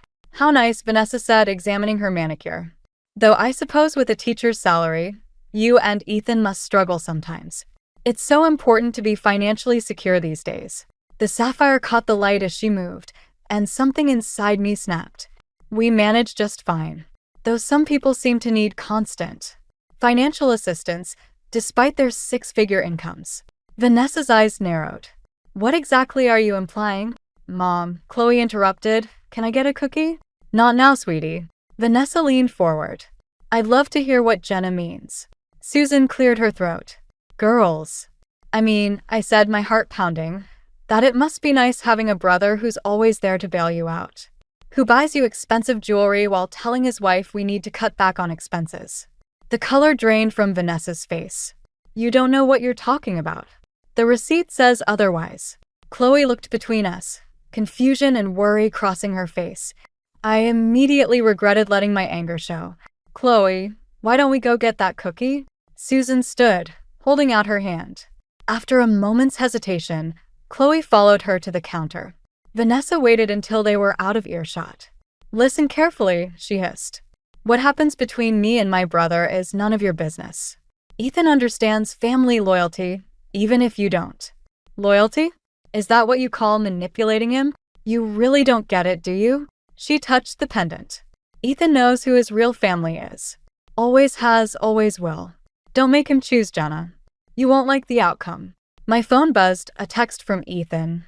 "Where are you? Thought we were having lunch together." I'd completely forgotten our plans. Another buzz. Never mind.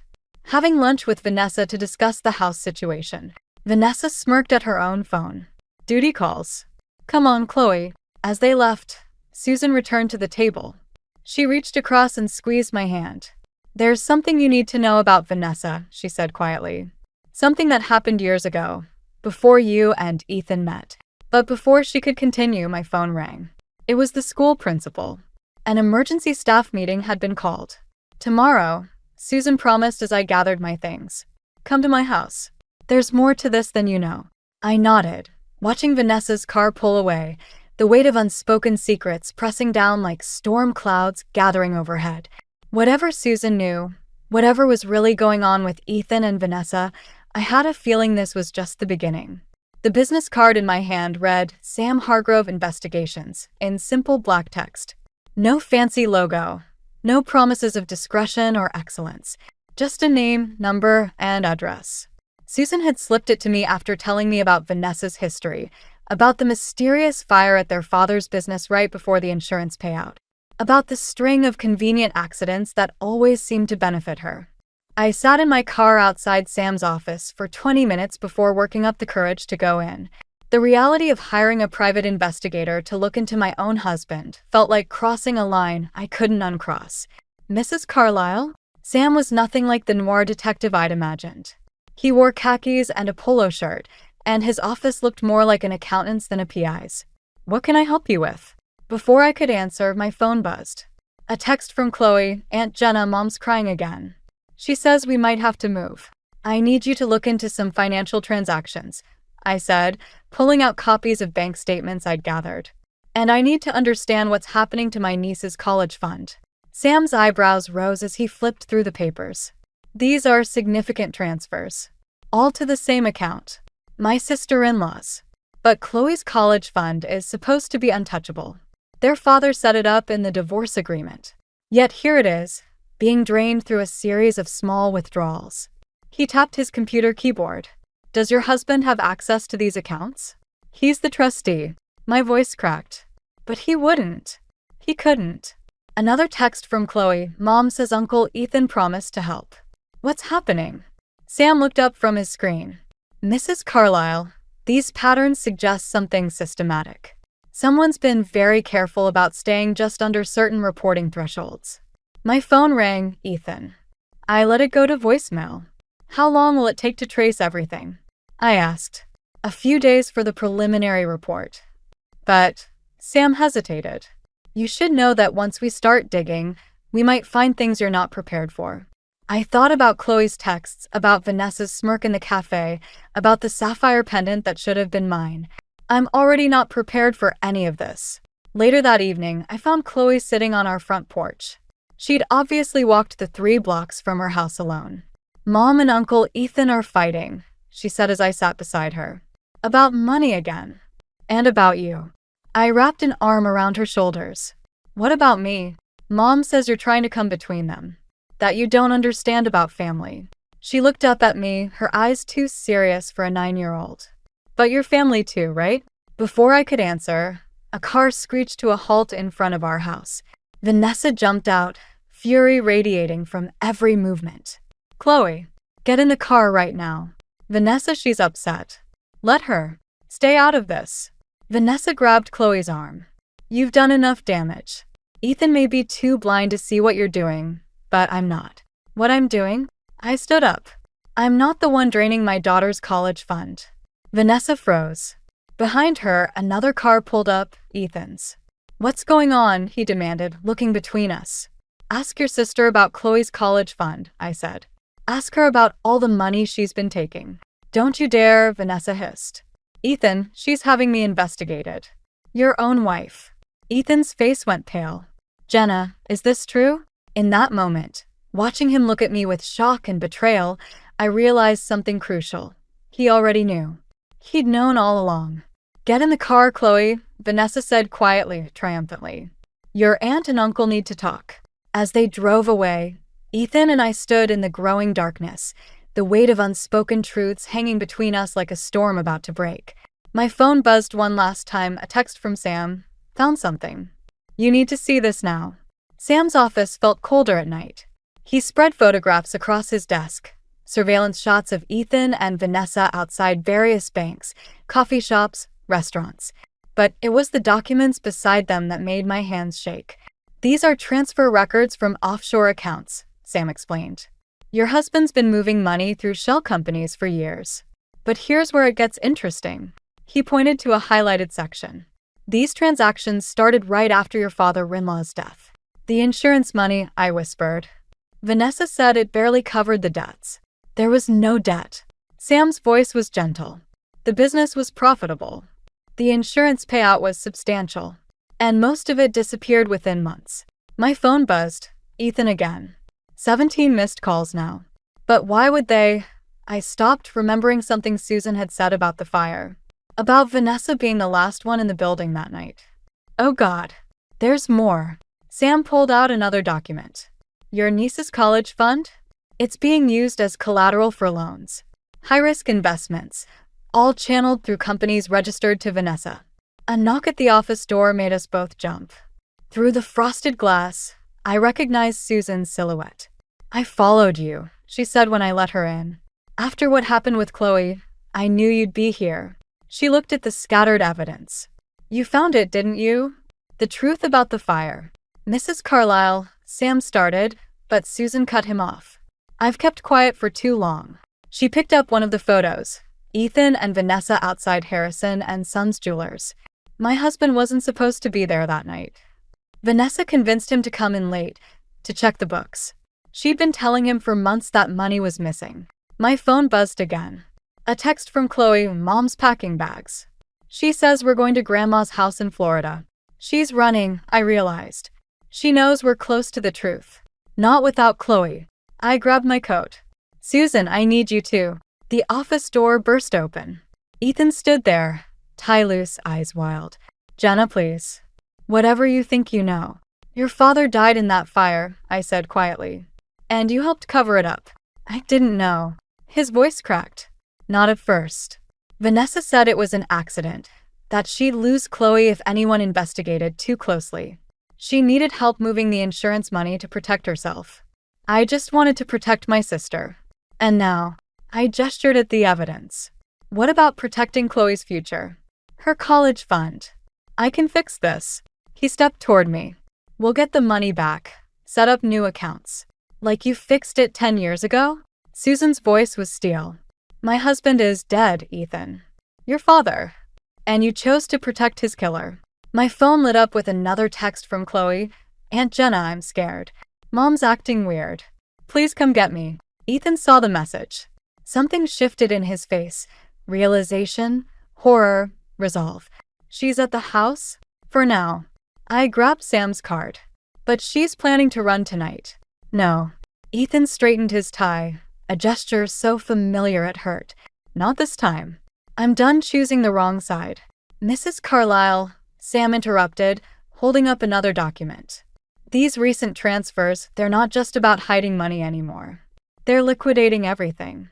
If your sister-in-law leaves the country with these funds. She won't. I headed for the door, Ethan and Susan behind me. Because this time, she'll have to go through all of us. Outside, storm clouds gathered over the city. My phone buzzed one final time, a text from Vanessa. You want the truth, little sister? Come alone. 1 hour. You know where. I showed the message to Ethan. His face went pale. The old factory, he whispered. Where it all started. The first drops of rain hit the pavement as we rushed to our cars, each of us knowing that tonight would end where it began, in fire and truth. Injustice long delayed. The old factory loomed against the stormy sky, its broken windows like dead eyes staring down at us. Ethan grabbed my arm before I could head inside. Let me go first, he said. I know how Vanessa thinks. That's exactly why you're staying here. I pulled away, remembering all his past choices. Call the police. Tell them everything. But Chloe needs someone she trusts right now, not someone who's been lying to her. Lightning illuminated the factory skeleton, and for a moment, I saw the ghost of what it had been. Before the fire, before the lies. Before everything fell apart. Inside, my footsteps echoed on concrete. Water dripped somewhere in the darkness, and the air smelled of rust and old memories. My phone's flashlight caught movement ahead. Chloe, huddled in a corner, tear tracks on her face. Aunt Jenna. She started to run toward me, but Vanessa stepped out of the shadows. Stay where you are, sweetie. The sapphire pendant gleamed at her throat. Your aunt and I need to talk first. Where are the bags, Vanessa? The ones you packed for Florida. She laughed, but it wasn't the confident sound from the cafe. You think you figured it all out, don't you? The devoted sister-in-law, protecting everyone from big bad Vanessa. I know about the fire. My voice echoed off the walls. About what really happened to your father? What happened? Chloe's voice trembled. Mom. Vanessa's face hardened. What happened is that some people don't deserve what they have. My father was going to sell the business. Did you know that? Leave nothing for his children except his precious moral legacy. So you killed him for money? I created an opportunity. Her voice rose, bouncing off the walls. And Ethan understood. He helped me protect what was ours. But you, she stepped closer. You had to start digging. Had to play the hero. A crash from above made us both jump. Footsteps on metal stairs. That'll be your backup? Vanessa smiled. But I have something better. She pulled out her phone, showing me the screen. A transfer confirmation. One button, and everything, the college fund, the insurance money, all of it, disappears into accounts you'll never trace. Mom, please. Chloe stood up. I don't want to go to Florida. I want to stay here with Aunt Jenna and Uncle Ethan. This isn't about what you want. Vanessa snapped. This is about what we deserve. More footsteps above, closer now. Vanessa's finger hovered over her phone. You want to know what really happened that night? She was almost whispering now. Dad caught me changing the books. He said he was going to turn me in, that prison would teach me values. So I showed him what values are really worth in this world. By burning everything down, my hand found a piece of metal pipe, cold and heavy. By surviving. She jabbed at her phone screen. There. It's done. Good luck proving anything now. But I was smiling. Check your signal. Her face fell as she looked at her phone again. No bars. The factory's steel frame blocked everything. You're not the only one who can plan ahead, I said, pulling out my own phone. The recording bar blinked steadily. Tell me again about that night with your father? The footsteps reached the bottom of the stairs. Ethan emerged from the shadows, followed by Susan and 2 police officers. No, Vanessa whispered. Ethan, you can't. It's over, Vanessa. His voice cracked. I should have ended it 10 years ago. As the officers moved forward, Vanessa looked at each of us, her mother, her brother, her daughter. The sapphire pendant caught the light one last time before she reached up and ripped it from her neck, letting it clatter to the floor. You want to know something funny? She didn't resist as they cuffed her. That necklace? It's fake. Just like everything else in this family. Chloe ran to me, burying her face in my jacket. Above us, thunder rolled across the sky, and rain began to pour through the broken windows, washing away a decade of secrets and lies. The police station's fluorescent lights made everything look harsh and unreal. I sat across from Detective Martinez, watching her flip through Sam's files, the evidence we'd gathered, the recording from the factory. Chloe had fallen asleep on the bench outside, her head in Susan's lap. Mrs. Carlyle, Martinez said, we have enough to charge your sister-in-law with financial crimes. But murder? She tapped the decade-old fire report. That's going to be harder to prove. She confessed. You heard the recording. A confession obtained under duress, in a hostile situation. Her lawyers already moving to suppress it. Through the window, I could see Ethan in another room, his head in his hands. He hadn't looked at me since we'd left the factory. There's something else. Martinez slid a new document across the table. We found this in Vanessa's house. It's a contract signed by your husband last week, transferring your home into a trust controlled by Vanessa. The room tilted sideways. That's not possible. He wouldn't. It's his signature. Notarized. A knock at the door interrupted us. Sam entered, looking grim. You need to see this. He placed his laptop on the table, playing security footage from Harrison and Sons Jewelers. There was Ethan, buying the sapphire pendant. And next to him, smiling, was a woman who wasn't Vanessa. That's Claire Morgan, Martinez said. Vanessa's lawyer. They've been working together for months, preparing for this. The pieces clicked together with sickening clarity. The jewelry receipt I'd found wasn't for Vanessa at all. It was for Claire. Ethan hadn't just been helping his sister, he'd been planning to leave with someone else. Mrs. Carlyle? A uniformed officer appeared at the door. Your niece is asking for you. In the hallway, Chloe looked small and lost under the harsh lights. Is Mom going to jail? Before I could answer, Claire Morgan strode in, her heels clicking on the linoleum. Not if I can help it. She smiled at me, wearing a familiar sapphire pendant. In fact, I have a proposition that might help everyone. Susan stood, placing herself between Claire and Chloe. Haven't you people done enough? This isn't about us. Claire's smile never wavered. It's about Chloe. Vanessa's willing to make a full confession about the financial crimes, return most of the money on one condition. She paused, letting the words hang. Full custody of Chloe goes to Ethan and me. You can't be serious. But I saw Ethan through the window, now standing watching us. Think about it, Claire continued. A fresh start for everyone. Chloe gets a stable home, away from all this ugliness. Vanessa serves a lighter sentence. And you. She gestured at the station around us. You get to walk away knowing you did the right thing. The right thing. My voice shook. Like burning down a building with someone inside? Like stealing a child's future. Aunt Jenna, Chloe's hand found mine. I don't want to go with them. Claire's smile hardened. Unfortunately, that's not your decision. The custody papers are already drawn up. Ethan signed them this morning. Through the window, Ethan finally met my eyes. There was no remorse there, no conflict. Just emptiness. You have until morning to decide, Claire said, turning to leave. Either way, things change tomorrow. After she left, Susan pulled me aside. There's one thing we haven't tried. She pressed a key into my hand. Your father-in-law's old office at the house. There's a safe behind his portrait. I never told anyone, not even Ethan. What's in it? I don't know. But the night before the fire, he called me. Said he'd found something that would change everything. She squeezed my hand. Be careful. If Vanessa finds out. I looked at Chloe, still watching us with worried eyes, then at Ethan through the window, now deep in conversation with Claire. The weight of the key felt like lead in my palm. I'll go tonight, I whispered. But first, I need you to take Chloe somewhere safe. Somewhere they won't look. Outside, thunder rolled across the sky again, like an echo from the factory. But this time, it felt less like an ending and more like a warning of what was still to come. The old Carlisle house stood dark against the night sky, but I knew we weren't alone.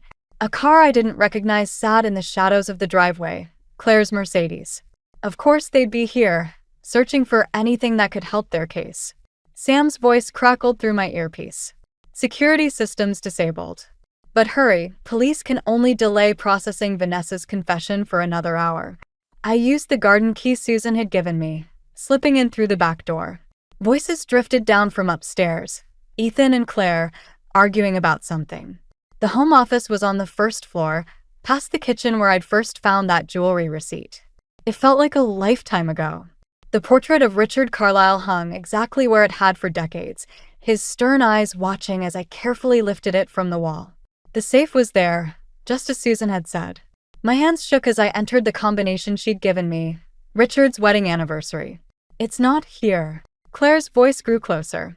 Your mother must have moved it. She doesn't know about the safe, Ethan replied. Keep looking. The safe clicked open just as footsteps reached the stairs. Inside lay a single USB drive and a sealed envelope addressed to Susan. I grabbed both, but as I turned to leave, the office light flicked on. I had a feeling you'd try something like this. Vanessa stood in the doorway, having somehow made bail. She looked different without the sapphire pendant. Smaller, desperate. Hand it over. How did you get out of jail? Money talks. And Claire walks. She stepped into the room. Did you really think I wouldn't have a backup plan? That I'd let you destroy everything I've built? More footsteps above. Down here. Vanessa called out. She's got it. I backed toward the window. Your father knew, didn't he? That's what's on this drive. What you really did with the company money before the fire. You don't understand. I had to protect us, protect Chloe. The company was failing. The company was fine. You were stealing from it. Give me the drive, Jenna. Ethan appeared behind Vanessa, Claire at his side. Please. We can still fix this. I pulled out my phone, holding it up. Sam? You getting all this? Loud and clear, his voice came through the speaker, along with the police officers outside. Vanessa lunged forward, but I was ready. Sidestepping her grab, I slammed the office door shut, catching Claire's arm as she reached for me. The USB drive fell, skittering across the floor. No. Vanessa dove for it, but another hand got there first. Susan stood in the connecting door to the library, drive in hand. Enough, Mom. Vanessa's voice cracked. How did you? I've been here all along, waiting to see what you'd choose. She held up the envelope. Your father wrote this the night he died. He knew what you were doing, Vanessa. But he loved you enough to give you a chance to confess. And now, Claire demanded. What's your plan? Turn them in? Destroy your own family. Family? Susan's laugh was bitter. Family doesn't kill each other for money. Family doesn't steal a child's future. She looked at Ethan. Family doesn't betray the people who love them. Red and blue lights suddenly flooded the room. Outside, police cars surrounded the house. It's over, I said quietly. The real confession isn't on that drive, Vanessa. It's been in your mother's hands all along. Understanding dawned in Vanessa's eyes as Susan pulled out a recorder, the same model their father had used in his office. The one that had been running the night of the fire. I'm sorry, Ethan whispered, but I couldn't tell who he was talking to. As the police entered, I watched the last pieces of the Carlyle family's facade crumble. But underneath the ruins, something else remained. Something built on truth rather than lies, on justice rather than revenge. Through the window, I saw Chloe step out of Sam's car, Detective Martinez at her side. She looked up at the house, not at her mother or Ethan, but at me. And in that moment, I knew that sometimes protecting family means being strong enough to break it apart first. 6 months later, I stood in my classroom, erasing the day's lessons from the whiteboard when I heard familiar footsteps in the doorway. Ready for the hearing tomorrow? Sam asked, leaning against the doorframe. I set down the eraser, as ready as anyone can be to watch their sister-in-law's sentencing. The past months had unfolded like scenes from someone else's life. Vanessa's trial for her father's murder. Ethan's plea deal for his role in the financial crimes. Claire's disbarment. Through it all, Chloe had shown a resilience that still amazed me. Aunt Jenna. Speaking of resilience, Chloe appeared behind Sam, wearing her backpack. Mom wants to see me before tomorrow. Will you come with me? The prison visiting room was cold and sterile, but Vanessa somehow still managed to look polished in her orange jumpsuit. The sapphire pendant was long gone, replaced by shadows under her eyes that makeup couldn't hide. You've grown, she said to Chloe. Are they treating you well at Susan's? Chloe nodded, her hand finding mine under the table. Grandma's teaching me to bake. And Aunt Jenna helps me with homework every day after school. I'm sorry, Vanessa said suddenly, the words seeming to surprise even her. Not for what I did. I thought I was protecting you, giving you the future you deserved. But I'm sorry for how I did it. That's not protection, Chloe replied, sounding older than her 9 years. That's just another lie. On our way out, we passed Ethan being let in for his own visit. He'd been released last week, after serving his shorter sentence. Our eyes met briefly, and I saw something there I hadn't expected. Not regret or shame, but understanding. He asked about you, Susan told me later that evening, as we sat on her porch watching Chloe play in the yard. About whether you'd consider. No. The answer came easily now. Some things can't be fixed. She handed me an envelope, the one from the safe, finally opened. Richard wrote this the night he died. He knew what Vanessa was planning, but he also knew something else. She paused. He knew about Chloe's real father. I looked at the letter, then at Chloe chasing fireflies in the growing dusk. Does she need to know? Maybe someday. But right now, Susan smiled. Right now she needs what she has. People who love her enough to tell her the truth, even when it hurts. The next morning, before heading to court, I found something in my mailbox. A small package wrapped in brown paper. Inside was the sapphire pendant, no longer gleaming quite so brightly, with a note in Ethan's handwriting. I bought this for you originally, before everything went wrong, before I forgot what really matters. It belongs to you, like the truth belonged to my father, and the future belongs to Chloe. I drove to the jewelry store instead of the courthouse. The owner recognized the pendant immediately.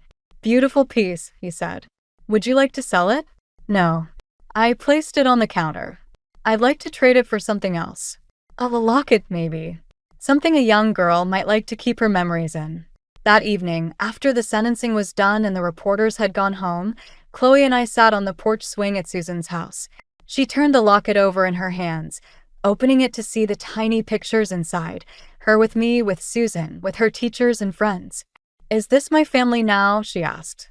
"Family is complicated," I said, thinking of Vanessa in her cell, of Ethan trying to rebuild his life, of Susan keeping decades of secrets to protect those she loved. Sometimes it's not who you're born to, but who you choose to become. She leaned against me, the locket clutched tight. Above us, stars began appearing in the darkening sky, each one a tiny light pushing back against the darkness. Like truth against lies, like love against fear, like the endless choice between what's easy and what's right. "Then I choose this," she whispered. "I choose us." Sometimes I've learned the greatest revenge isn't in destroying what hurt you, but in building something better from the ruins. Something true. Something that lasts. I found them in his suit pocket while checking for dry cleaning tags. Tiffany blue, that unmistakable shade that makes every woman's heart skip. The small box sat heavy in my palm, a promise of something beautiful inside. But it wasn't meant for me. Madeline. That's who I am. The wife who finds jewelry meant for another woman while doing her husband's laundry on a perfectly normal Tuesday afternoon. "Mommy, can we have pizza tonight?" Lucas tugged at my sleeve, his Nintendo forgotten on the couch.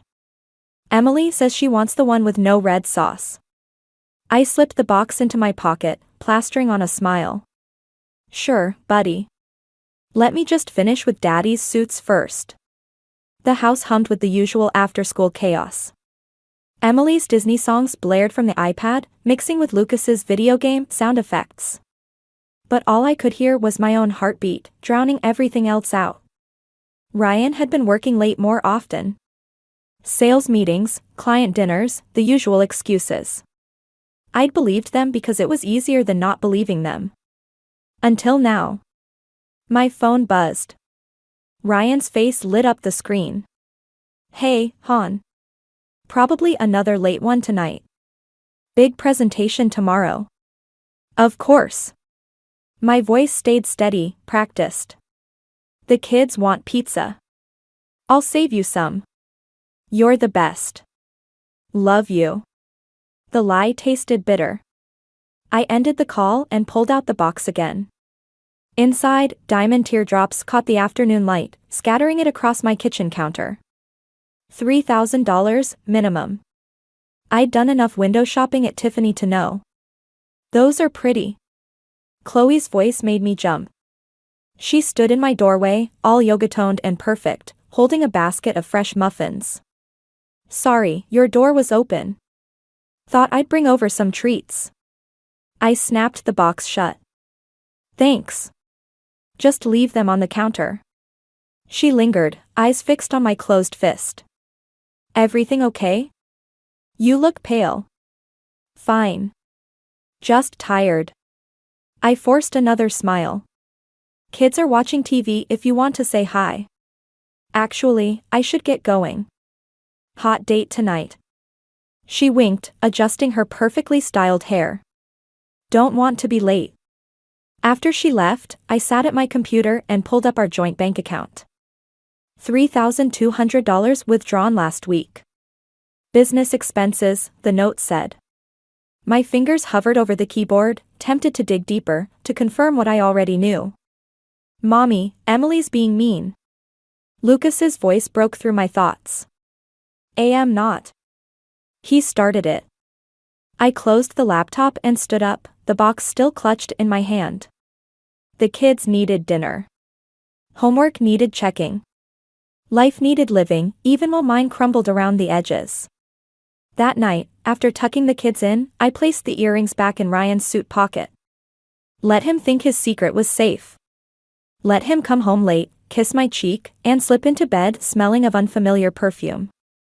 I opened my phone and texted Grace, "Need a lawyer's perspective. Lunch tomorrow?" Her response came quickly, usual spot. 12:30. "Everything okay?" I didn't answer. Instead, I lay awake, listening to Ryan's steady breathing beside me, planning my next move. The earrings weren't just jewelry anymore, they were evidence. And I'd always been good at connecting dots, seeing patterns others missed. Tomorrow, I'd start pulling threads. See what unraveled. But tonight, I'd let him sleep peacefully, dreaming whatever dreams unfaithful husbands dream. After all, revenge, like those diamond earrings, is best served with perfect clarity. Grace pushed her salad around the plate, her lawyer face firmly in place. Bank statements, phone records, credit card bills, we need it all. And Maddie, you need to be smart about this. No confrontations until we have everything. The cafe buzzed around us, but I barely noticed. My wedding ring felt like a brand on my finger. He's getting sloppy. Yesterday, he left his phone unlocked on the counter while he showered. And nothing. I couldn't do it. Felt too much like what he's doing to you. Grace's voice cut sharp. This isn't about playing fair anymore. The waiter appeared with more water. Through the window, I watched Chloe walking her designer dog, all bouncy ponytail and expensive athleisure. She waved, bright as sunshine. I lifted my hand mechanically. That's her, isn't it? Grace's eyes narrowed.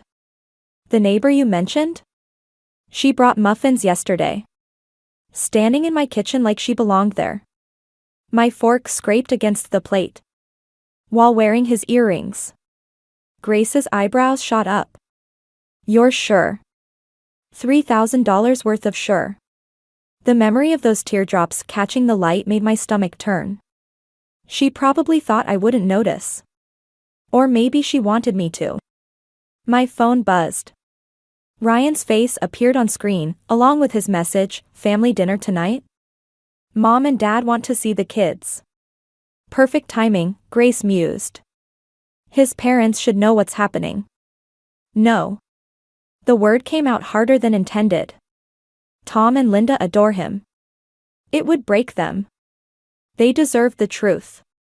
The kids deserve peace. I typed back a quick agreement to dinner. I need to handle this carefully. That evening, Linda helped me set the table while Tom entertained the children. Ryan arrived late, as usual, but brought expensive wine and his sales pitch smile. Sorry, everyone. Traffic was murder. He kissed my cheek, his cologne unfamiliar. Something smells amazing. Mommy made your favorite. Emily announced, climbing into her chair. The chicken with the stuff. Ryan's phone chimed. He glanced at it, his expression shifting slightly. Great, honey. Just need to answer this quickly. Linda passed the salad. Surely work can wait, dear. We hardly see you anymore. It's important. He stood, already typing. 2 minutes. I watched him step onto the back porch, his silhouette animated in conversation. Through the glass, I could see him laughing, that real laugh he used to share with me. He's working so hard lately, Linda sighed. You must be proud, Maddie. My throat tightened. Very. Daddy promised to take us camping, Lucas piped up. But he's always busy. Soon, buddy, Ryan said, returning to his seat. Things are just hectic right now. The conversation drifted to safer topics, school projects, Linda's garden, Tom's golf game. I pushed food around my plate, watching Ryan check his phone under the table. Then his phone chimed again. This time, he stood abruptly. I'm sorry, everyone. Emergency client meeting. He grabbed his jacket. They're threatening to pull out of a major deal. But we haven't had dessert. Emily's lower lip trembled. Next time, princess. He kissed her head, then mine, mechanical, distant. Don't wait up. The door closed behind him. Through the window, I watched his car pull out. Then, making a decision, I turned to Linda. Would you mind watching the kids for an hour? I forgot to pick up Emily's medication. Of course, dear. Linda squeezed my hand. Take your time. I grabbed my keys and phone, heart pounding. The GPS tracker I'd installed on Ryan's phone that morning blinked steadily on my screen, moving across town. Away from his office. Toward Chloe's yoga studio. Be careful, Grace had warned earlier. Once you start looking, you can't unsee what you find. But as I followed the blinking dot, I realized I was done being careful. Done being the understanding wife. Done pretending not to see what was right in front of me. Sometimes, the only way forward is through the fire. The neon sign of Marcello's cast a red glow across the rain-slicked parking lot. Ryan's car sat in the back, next to a familiar white Mercedes, Chloe's pride and joy. My hands trembled as I killed the engine, but not from cold. Through the restaurant's window, I could see them at a corner table, heads bent close together. Ryan wore his blue suit, the one I'd bought him for our anniversary. Chloe wore the earrings. My phone buzzed. Linda, Emily's asking for her goodnight kiss. Everything okay, at the pharmacy? I typed back a lie about long lines and traffic, then switched off my phone. The guilt of using my children as cover burned, but not as much as watching my husband reach across the table to brush Chloe's hair from her face. The hostess smiled as I entered. Table for one? No. I gestured vaguely toward the bar. Meeting someone. I chose a spot where the potted plants provided cover but still allowed a clear view. Ryan laughed at something Chloe said, that deep, genuine laugh I'd been missing. She touched his hand, and he didn't pull away. The bartender appeared. Can I get you something? Just water. My stomach couldn't handle anything else. Their wine arrived, the expensive Bordeaux Ryan claimed was wasted on my unsophisticated palate. They clinked glasses. Celebrating something I couldn't hear. My wedding ring caught the light, mocking me. Another water? The bartender's voice carried concern. I shook my head, pulling out my phone. The camera clicked silently as I captured their intimate moment. Then another as Ryan leaned in closer. And another as Chloe's fingers intertwined with his. Bad night? The bartender persisted. You could say that. I watched Ryan check his watch, probably calculating how long before he needed to return to his family charade. Then it happened. As they stood to leave, Ryan pulled Chloe close, kissing her with a passion I hadn't seen in years. My phone captured it all, each image a nail in the coffin of my marriage. They walked out holding hands, unaware of my presence. Through the window, I watched them embrace in the parking lot. Ryan whispered something in her ear that made her laugh. The same laugh I'd heard through my kitchen window countless times. My phone buzzed back to life with missed calls from Linda. The kids needed their mother. Ryan would return home later, smelling of Chloe's perfume, ready to kiss our children goodnight with the same lips that had just betrayed us all. The bartender slid a business card across the counter. My sister's a divorce lawyer. Just in case you need it. I pocketed the card, leaving cash for the untouched water. Outside, the rain had stopped, but the air felt heavy with promises about to break. At home, Linda met me at the door. The children are finally asleep. Ryan called, said the meeting's running late. Of course it is. I forced a smile. Thank you for staying. Anytime, dear. She hesitated. Maddie, is everything all right? You seem just tired. Another lie to add to the pile. It's been a long day. After she left, I sat in the dark kitchen, scrolling through the photos. Each swipe revealed another moment of intimacy that should have been mine. The earrings glinted in every shot, catching the restaurant's light like tears. My phone chimed with a text from Ryan, meeting successful. Heading home. Love you. I stared at those last two words until they blurred. Then I forwarded the evening's photos to Grace with a simple message, you were right. Time to stop playing fair. The house creaked with familiar night sounds, the dishwasher's hum, the children's soft breathing from upstairs. The tick of the clock Ryan had given me for our 10th anniversary. Soon he'd walk through that door, kiss my cheek, and slip into bed beside me, carrying Chloe's secrets on his skin. But tonight would be different. Tonight, I knew exactly what I was sleeping next to. And knowledge, as they say, is power. Let him think he's won. Let him believe his lies are still working. The best revenge, after all, requires patience. And I could be very, very patient. Grace spread the photos across her desk like crime scene evidence. Each image told its own story, hands touching, secret smiles, stolen kisses. My marriage, dissected under fluorescent office lights. The photos are compelling, Grace said, tapping her pen against her legal pad. But we need more. Bank statements, phone records. He's draining our savings. My voice sounded distant, even to myself.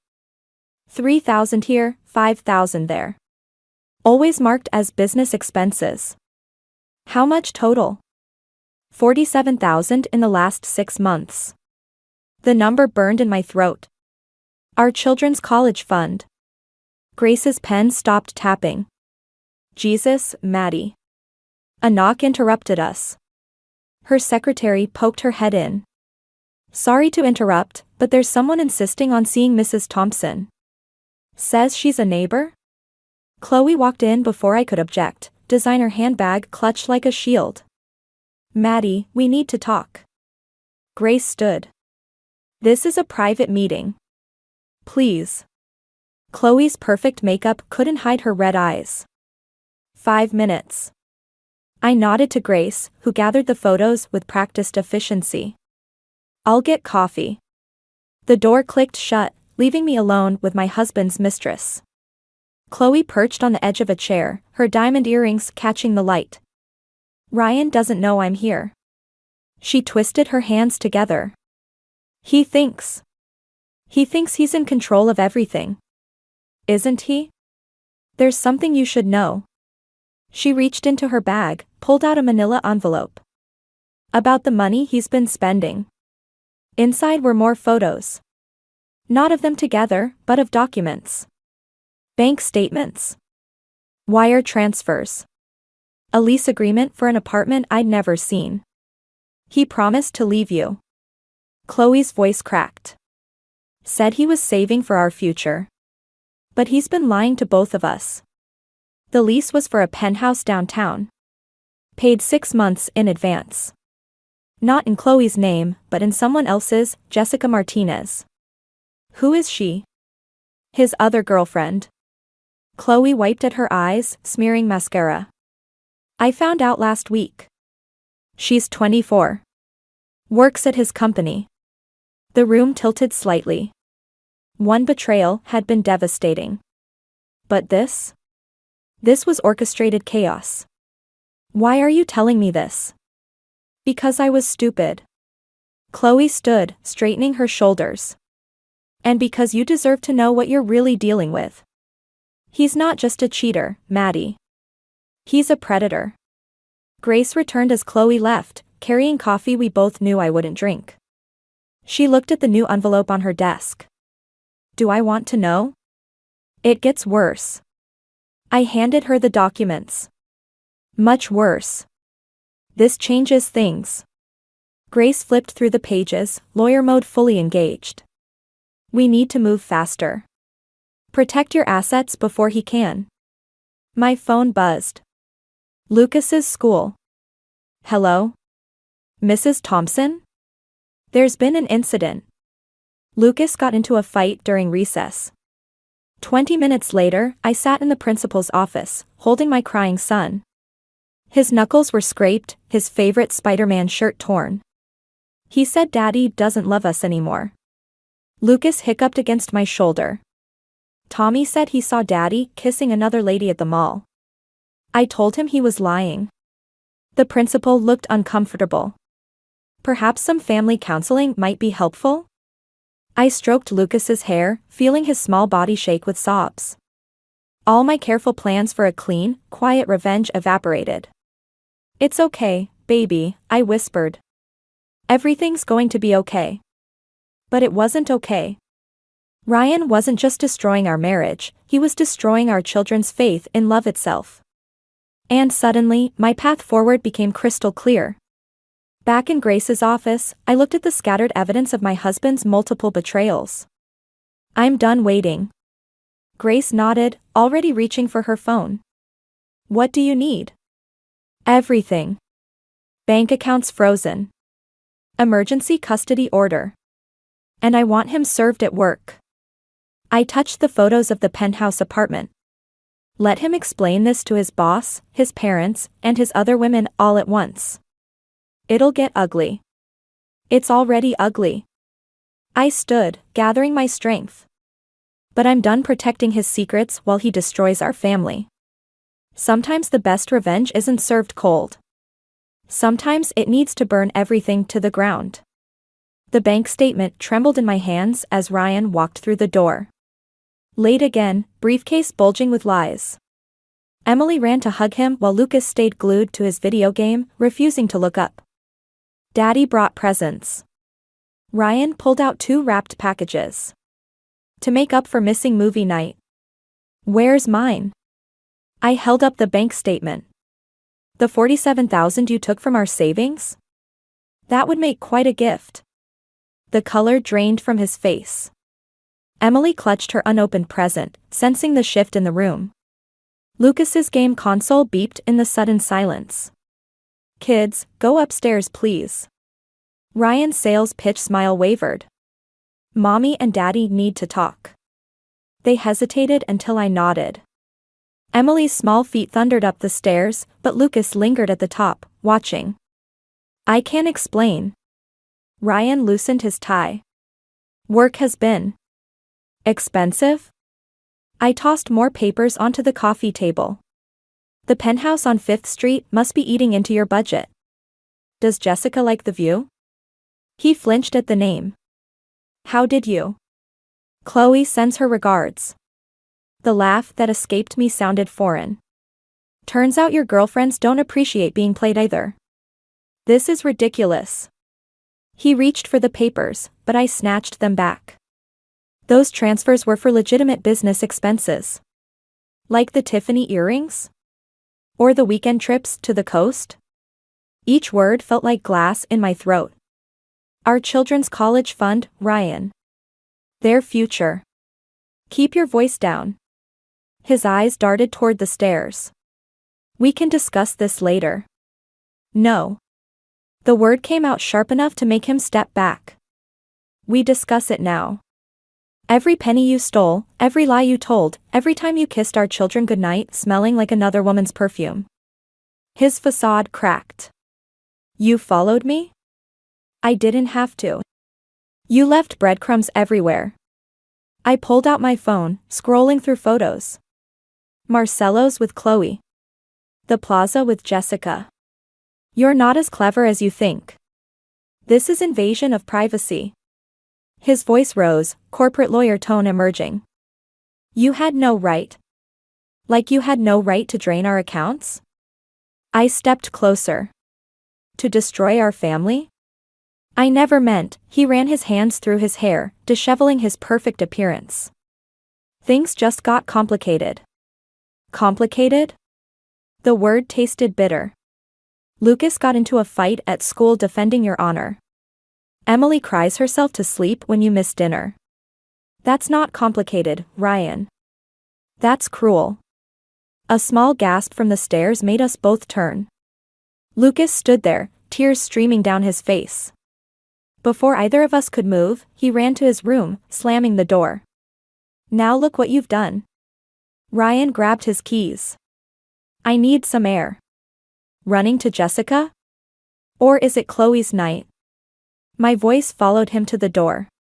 The papers will be ready tomorrow. Grace is very efficient. He froze, hand on the doorknob. Papers? Divorce papers. Emergency custody hearing. Asset freeze. Each word felt like freedom. Your choice which to read first. You're bluffing. But his hand shook on the door. You wouldn't. Try me. I walked to the stairs, toward our children. Oh, and Ryan? Those presents stay here. You've taken enough from them already. The door slammed behind him. Upstairs, Emily's tiny voice called out, Mommy? I found them huddled together on Lucas's bed, Emily clutching her brother as he sobbed. Their unopened presents lay forgotten on the floor. Is Daddy bad now? Emily's lower lip trembled. I gathered them both in my arms, feeling their small bodies shake with confusion and fear. The revenge I'd planned suddenly felt hollow compared to their pain. No, sweetie. I stroked her hair. Daddy just made some bad choices. Are you going to make him leave? Lucas whispered against my shoulder. The question hung in the air, heavy with consequences. Outside, Ryan's car engine roared to life, carrying him away to whichever life he'd chosen for tonight. We're going to be okay, I promised, holding them tighter. Sometimes being okay means making hard choices. Their tears soaked my shirt, each drop cementing my resolve. Tomorrow would bring lawyers and papers, custody battles and asset negotiations. But tonight, I just held my children, letting their pain fuel the fire of what needed to be done. Sometimes revenge isn't about destroying someone else, it's about saving yourself. The process server caught Ryan during his morning presentation. Through the office's glass walls, his colleagues watched him accept the manila envelope, his perfect smile cracking at the edges. I shouldn't have been there to witness it, but I needed to see his facade finally break. Mrs. Thompson? His assistant approached cautiously. Mr. Thompson would like to speak with you privately. The conference room felt like an aquarium, all eyes watching through the glass. Ryan stood at the head of the table, divorce papers scattered like confetti. You really did it. His voice wavered between anger and disbelief. In front of everyone. Like you did everything in private? I kept my voice steady. The company should know where their money went. He slammed his hand on the table. I built this life. Everything we have. Had. I corrected him. The accounts are frozen. The house is in trust for the children. Your parents know everything. The color drained from his face. You told them? They deserved the truth. Linda's watching the kids now. My hands shook, but I clasped them tighter. She cried when she saw the photos. This will destroy my career. He gestured at the papers. Is that what you want? What I want. Something snapped inside me. I wanted a faithful husband. I wanted our children to have their college fund. I wanted. The door opened. A woman in her 20s stood there, perfectly polished in designer clothes. Jessica. My replacement's replacement. Ryan, the board is waiting. Her eyes flickered between us. Should I reschedule? No need. I gathered my purse. I was just leaving. Maddie, wait. Ryan grabbed my arm. We can fix this. For the kids. Don't. I jerked away. Don't you dare use them now. The elevator ride down felt endless. In the lobby, my phone buzzed with texts from Linda. Emily's fever is worse. Doctor says we should bring her in. The emergency room was fluorescent hell. Emily burned with fever while Lucas huddled in the corner, clutching his game console like a shield. The doctor's words blurred together: severe infection, overnight observation, insurance verification needed. Your coverage seems to have lapsed, the nurse said gently. We'll need alternative payment arrangements. My credit card declined.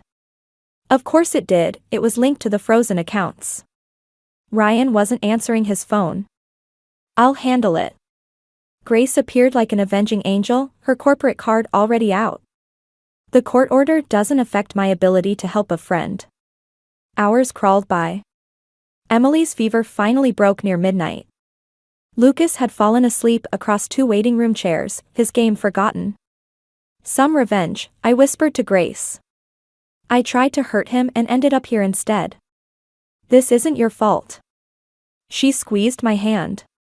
He's the one who. Mrs. Thompson? A different nurse appeared. Your husband's here. Ryan stood in the doorway, still in his presentation suit, looking wrecked. I came as soon as I saw the messages. How is she? Now you care?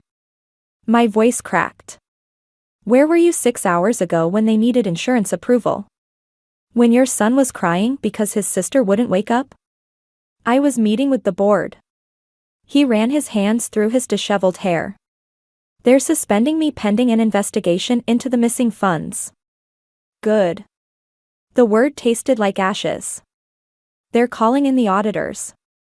His laugh was hollow. Turns out Jessica was more interested in corporate accounts than just mine. A monitor beeped in Emily's room. Through the window, I could see her small form finally resting peacefully. I never meant for any of this. Ryan's voice broke. The money, the lies. It all just spiraled. Save it for your lawyer. I turned away. Or better yet, tell it to your children when they ask why Daddy lost their future. He reached for me again, but Grace stepped between us.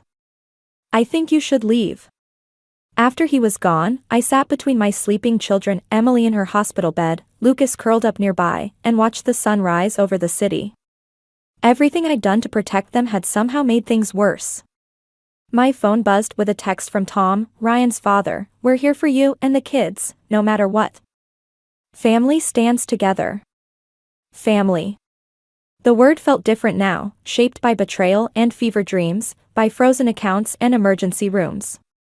By the realization that sometimes winning feels exactly like losing. Dawn painted the hospital walls pink, but I'd never felt more in the dark. The moving truck idled in the driveway as Ryan packed the last of his things. 3 weeks since the hospital, since his suspension, since everything imploded. The children watched from the window, their breath fogging the glass. Just some books left in the study, he said, not meeting my eyes. I followed him inside, keeping distance between us like a physical barrier. The study still smelled of his cologne, though the walls were bare where his degrees had hung. The company's pressing charges. He pulled books from shelves, movements jerky. Corporate fraud. They found everything. Everything? The accounts I set up. The transfers. He laughed hollowly. Even the ones I didn't make. Jessica? Gone. Along with half the company's discretionary fund. He turned, eyes red-rimmed. Turns out I wasn't the only one she was playing. A knock at the door interrupted us. Chloe stood there, diamond earrings catching the light. I need to talk to you both. Now isn't a good time. My voice could have frozen hell. Please. She stepped inside anyway. I owe you the truth. Ryan dropped his books. Chloe, don't. I was working with Jessica. The words tumbled out. She found me at yoga, said she needed someone close to Ryan, someone to distract him while she accessed the accounts. The room tilted. Ryan slumped against the bookshelf.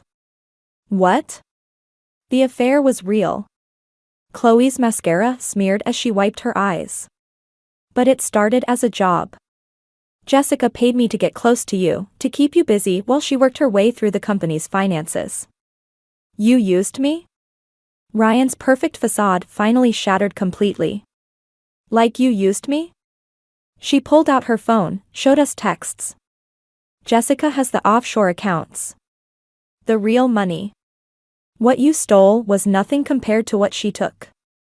I started laughing. I couldn't help it. The sound bounced off empty walls while they stared. All this time, I gasped between laughs. I thought I was the victim. The wronged wife plotting revenge. But we were all just pawns in someone else's game. Maddie, Ryan reached for me. Don't. I stepped back. You still chose this. Every lie, every betrayal, those were your choices. I never meant to get caught. The laughter died. To lose everything? To hurt our children? Chloe moved toward the door. I should go. Yes, you should. I blocked her path. But first, those earrings. They don't belong to you. Her hands shook as she removed them. They felt heavy in my palm, these tiny symbols that had started everything. The police will want to talk to you both, I said. About Jessica, the fraud, everything. I'll tell them what I know. Chloe glanced at Ryan. All of it. After she left, Ryan stood among his scattered books, looking lost. What happens now? Now. I rolled the earrings between my fingers. Now you leave. The kids need stability, not a front row seat to their father's disgrace. They're my children too. Should have thought of that before you gambled their future on lies and cheap affairs. The moving truck's horn honked. Through the window, I could see Lucas and Emily watching, their small faces pressed against the glass. One last thing. I handed him the earrings. Give these to the police. Consider it the first step toward making things right. He took them, hands trembling. I'm sorry. For everything. I know. And I did know, finally. But sorry doesn't fix what's broken. The children ran to him as he left, Emily crying, Lucas trying to be brave. I watched him hold them, knowing this moment would scar them all. But as the truck pulled away, I felt something unexpected, not satisfaction or revenge, but relief. The truth, however ugly, had finally set us all free. Inside, I found the children in the study, picking up scattered books. Is Daddy going to be okay? Emily asked. I pulled them close, breathing in their innocent scent. Sometimes being okay takes time. But we will be. I promise. The empty shelves watched us, waiting to be filled with new stories, better ones. Sometimes revenge isn't about destroying someone else's life, it's about reclaiming your own. The courthouse steps felt colder than they should in spring. Ryan stood at the bottom, hands in his pockets, while our lawyers exchanged final documents. His suit hung loose, prison time does that to a man. The restitution payments will start next month, he said, voice rough. Once I'm working again. The kids need stability more than money. I watched Lucas and Emily playing tag around Linda's legs nearby. But you already knew that. Jessica took everything. He laughed without humor. Turns out I wasn't even her biggest mark. You were just the easiest. The words came out sharper than intended. Linda approached with the children, her smile tight but determined. Ready for ice cream, everyone? Emily tugged at Ryan's sleeve. Can Daddy come? The silence stretched like a rubber band about to snap. Then Ryan knelt down, eye level with our daughter. Not today, princess. But soon, okay? Lucas didn't look up from his game console. After they left with Linda, Ryan turned to me. Tom and Linda have been amazing. Better grandparents than I deserve. Better parents too. I watched them walk away. They never stopped loving any of us. While I stopped loving everything except the chase. He pulled something from his pocket, the Tiffany box that started it all. The police returned these. Thought you should have them. Keep them. I stepped back. Consider them the price of clarity. Grace appeared at the top of the steps, files tucked under her arm. Everything's finalized. You're officially free. Free. The word tasted different than I'd imagined during those nights of plotting revenge. Less sweet, more complex. Your web design firm is taking off, Ryan said quietly. I saw the article in Business Weekly. Life has a way of working out. I turned to leave, then paused. Jessica was arrested in Singapore last week. Thought you should know. His sharp intake of breath said everything. That evening, I sat in my home office, surrounded by client mock-ups and children's drawings. Lucas's latest artwork showed our family, 3 figures standing together, 1 smaller figure apart. Is Daddy bad forever? Emily asked from the doorway, clutching her stuffed rabbit. No, sweetie. I pulled her onto my lap. He just made bad choices. But he's trying to make better ones now. Like saying sorry? Something like that. Lucas appeared, hovering uncertainly. Tommy's dad said people who go to jail are evil. Come here. I made room for him too. Life isn't that simple. Good people can make terrible mistakes. The trick is learning from them. Are you still mad at Daddy? I considered the question, thinking of the earrings, the betrayals, the elaborate scheme that had caught us all in its web. No. Being mad takes too much energy. I'd rather use it to build something new. My phone buzzed, another client signing on. The business I'd built from the ashes of my marriage was thriving. Not because of revenge, but because I'd finally stopped letting someone else's choices define me. Can we have pizza? Emily asked, changing the subject with childhood simplicity. Sure. I hugged them close. But first, help me with something. This client wants a website about new beginnings. Any ideas? They leaned over my desk, offering suggestions with infectious enthusiasm. Outside, the sun set on another day in our reformed life. Not perfect, but ours. The Tiffany box still sat in my purse, Ryan's final attempt at closure. Tomorrow, I'd donate the earrings to a domestic violence shelter's fundraiser. Let them be transformed into something helpful, something healing. My phone buzzed again, a text from Grace, drinks tomorrow? You need to celebrate this win. But looking at my children, absorbed in website colors and pizza toppings, I realized I was already celebrating the real victory. Not the legal win or the business success, but this, the ability to build something beautiful from broken pieces. Sometimes the best revenge isn't revenge at all. It's the quiet triumph of becoming exactly who you were meant to be, long after the storm has passed. The doorbell pierced the silence at 3 a.m, followed by 3 sharp knocks that echoed through my house like gunshots. I froze at my desk, spreadsheets forgotten, my hand hovering over the calculator. Nobody rings at this hour unless something's terribly wrong. I'm Ariana, and until tonight, I thought I had everything figured out. The knocking came again, more insistent. My bare feet made no sound on the hardwood as I crept toward the door, phone clutched in my hand, 911 already typed but not sent. Through the peephole, I saw nothing but empty porch, the motion lights casting harsh shadows across my carefully tended flower beds. Hello? I called out, my voice steadier than I felt. Silence answered. I should have left it alone. Should have called the police or woken Michael. But something pulled me toward that door, call it instinct, call it fate, call it the universe's sixth sense of humor. The bundle on my welcome mat was so small I almost missed it. A soft whimper drifted up, and my heart stopped.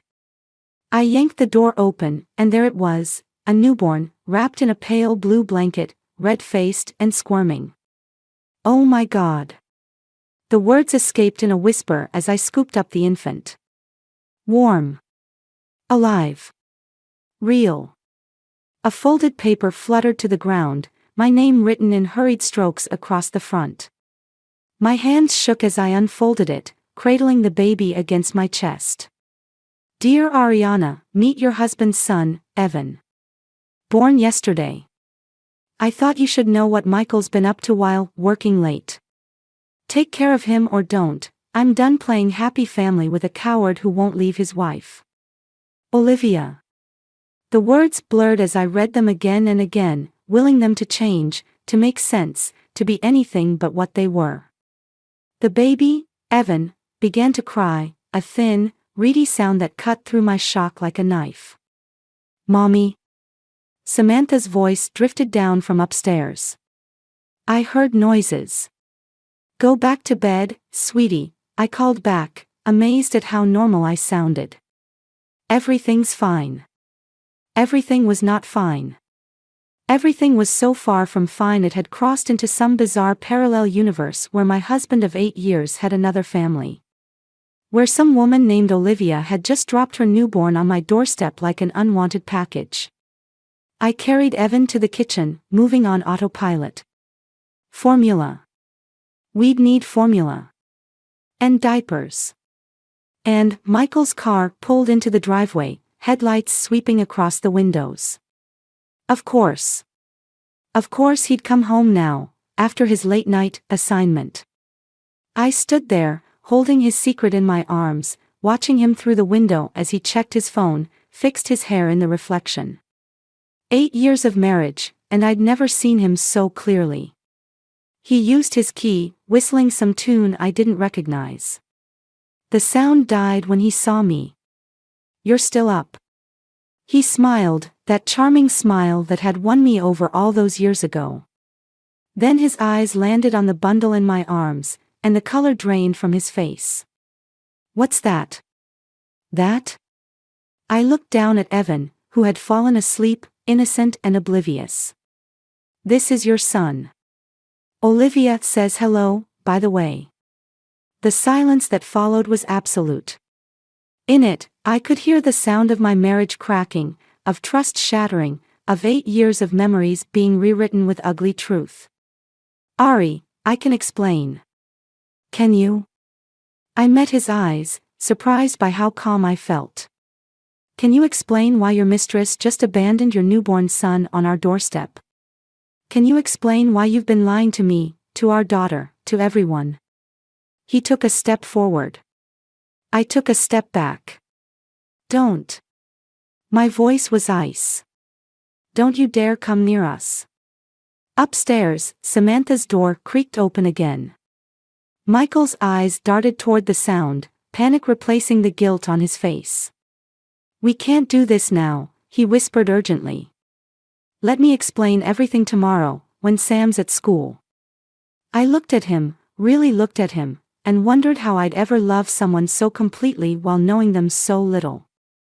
"You're right," I said softly. "We can't do this now. But tomorrow. Tomorrow we're going to do this in front of everyone." I spent the night cataloging lies. Each receipt Michael left in his coat pockets, every late meeting marked in his calendar. All those mysterious phone calls he'd step outside to take. The evidence of his betrayal stretched back months, maybe years. I'd been too busy running my business, raising our daughter, being the perfect wife, to notice the obvious. David arrived just after dawn, legal pad in hand. My brother, always the methodical one, always ready to fight my battles. He found me at the kitchen table, surrounded by paper trails and a sleeping Evan in the borrowed bassinet from our neighbor. "Jesus, Ari. When's the last time you slept? Sleep is for people whose husbands don't have secret families." I pushed Michael's credit card statements toward him. "Look at these charges. Jewelry stores, high-end restaurants I've never been to, hotel rooms." David picked up a receipt, his jaw tightening. The bastard wasn't even trying to hide it. Why would he? I trusted him completely. The laugh that escaped me sounded foreign, bitter. I was the perfect mark. Where is he now? Upstairs, pretending to sleep. He's too much of a coward to face me. I touched Evan's tiny hand, his fingers curling reflexively around mine. "Did you know he tried to convince me the baby wasn't his? Said Olivia must be lying, must be trying to extort money. And you believe otherwise? Look at him, David. He has Michael's eyes, his chin. Even his ears." My voice cracked. "He looks more like Michael than Samantha does." Heavy footsteps on the stairs made us both turn. Michael appeared in the doorway, dressed for work like it was any other morning. The sight of him in his pressed shirt and perfect tie made my stomach turn. "David." Michael's voice was carefully neutral. "This is a private matter between my wife and me." "Private?" I stood up slowly. "Like your private dinners with Olivia. Your private hotel rooms. Your private son." "Ari, please. You're not thinking clearly. Don't." David stepped between us. "Don't you dare try to gaslight my sister." Michael's facade cracked slightly. "I made a mistake. A horrible mistake. But we can work through this. For Samantha's sake. Don't you dare use our daughter as a shield." The words came out sharp enough to draw blood. "While you were playing house with your mistress, I found every receipt, every message, every lie. Would you like to explain the transfers from our joint account to an offshore bank? Or should I have David do some digging into that too? The color drained from Michael's face. What transfers? The ones you thought I wouldn't notice because I trusted you to handle the finances. I slid another paper across the table. $200,000, Michael. Where is it? Mommy. Samantha's small voice made us all freeze. She stood on the stairs in her unicorn pajamas, clutching her stuffed rabbit. Why is everyone yelling? Michael moved toward her. Everything's fine, princess. Don't. My voice was steel. Don't you dare lie to her too. I turned to my daughter, softening my tone. Sweetie, go pack your favorite toys. We're going to stay at Uncle David's for a while. But what about school? I'll drive you, just like always. I managed a smile. Go on now. When she disappeared upstairs, Michael grabbed my arm. You can't take my daughter. David's hand clamped down on Michael's wrist. Remove your hand, or I'll remove it for you. The baby started crying, a sharp wail that cut through the tension. I pulled away from Michael to lift Evan, who quieted immediately in my arms. Look at that, I said softly. He already knows who he can trust. I met Michael's eyes. You have until noon to pack your things and leave. After that, I'm calling the police and reporting the financial fraud. Your choice. You wouldn't. The woman you married wouldn't. But I'm not her anymore. I turned to David. Can you help Samantha pack while I get Evan ready? Ari, please, Michael's voice cracked. I'll do anything. I looked at him one last time, this stranger wearing my husband's face. You already did everything. That's the problem. The sound of his desperate pleas followed me up the stairs, but for the first time since last night, I felt something other than pain. Something that felt dangerously like purpose. Finding Olivia wasn't difficult. A quick search through Michael's phone, left behind in his hasty departure, led me to the Grand Hotel downtown. Of course he'd keep her somewhere expensive, somewhere that matched his inflated sense of importance. I adjusted my blazer, checking my reflection in the elevator's polished doors. Power suit, perfect makeup, wedding ring conspicuously absent. The woman staring back at me looked dangerous. Good. Room 742. I knocked once, sharp and professional. Room service, I called out, my voice honey-sweet. The door opened, and there she was, younger than I'd imagined, beautiful in that calculated way that takes effort. Recognition flickered across her face, followed by something like amusement. Well, Olivia said, leaning against the doorframe. I wondered when you'd show up. May I come in? Unless you'd prefer to discuss Michael's embezzlement in the hallway. That wiped the smile off her face. She stepped aside, and I entered what had to be a $500 a night suite. My money. Our money. Where's my son? She tried to sound demanding, but fear edged her words. Safe. Which is more than I can say for his father's future. I settled into an armchair, crossing my legs. Tell me, how long did it take you to realize Michael wasn't the golden ticket you thought he was? I don't know what you're talking about. No. I pulled out my phone, started reading. Olivia Brooks, formerly Olivia Martinez. 2 previous relationships with married executives. Both ended in generous settlements after threatened lawsuits. You're getting predictable.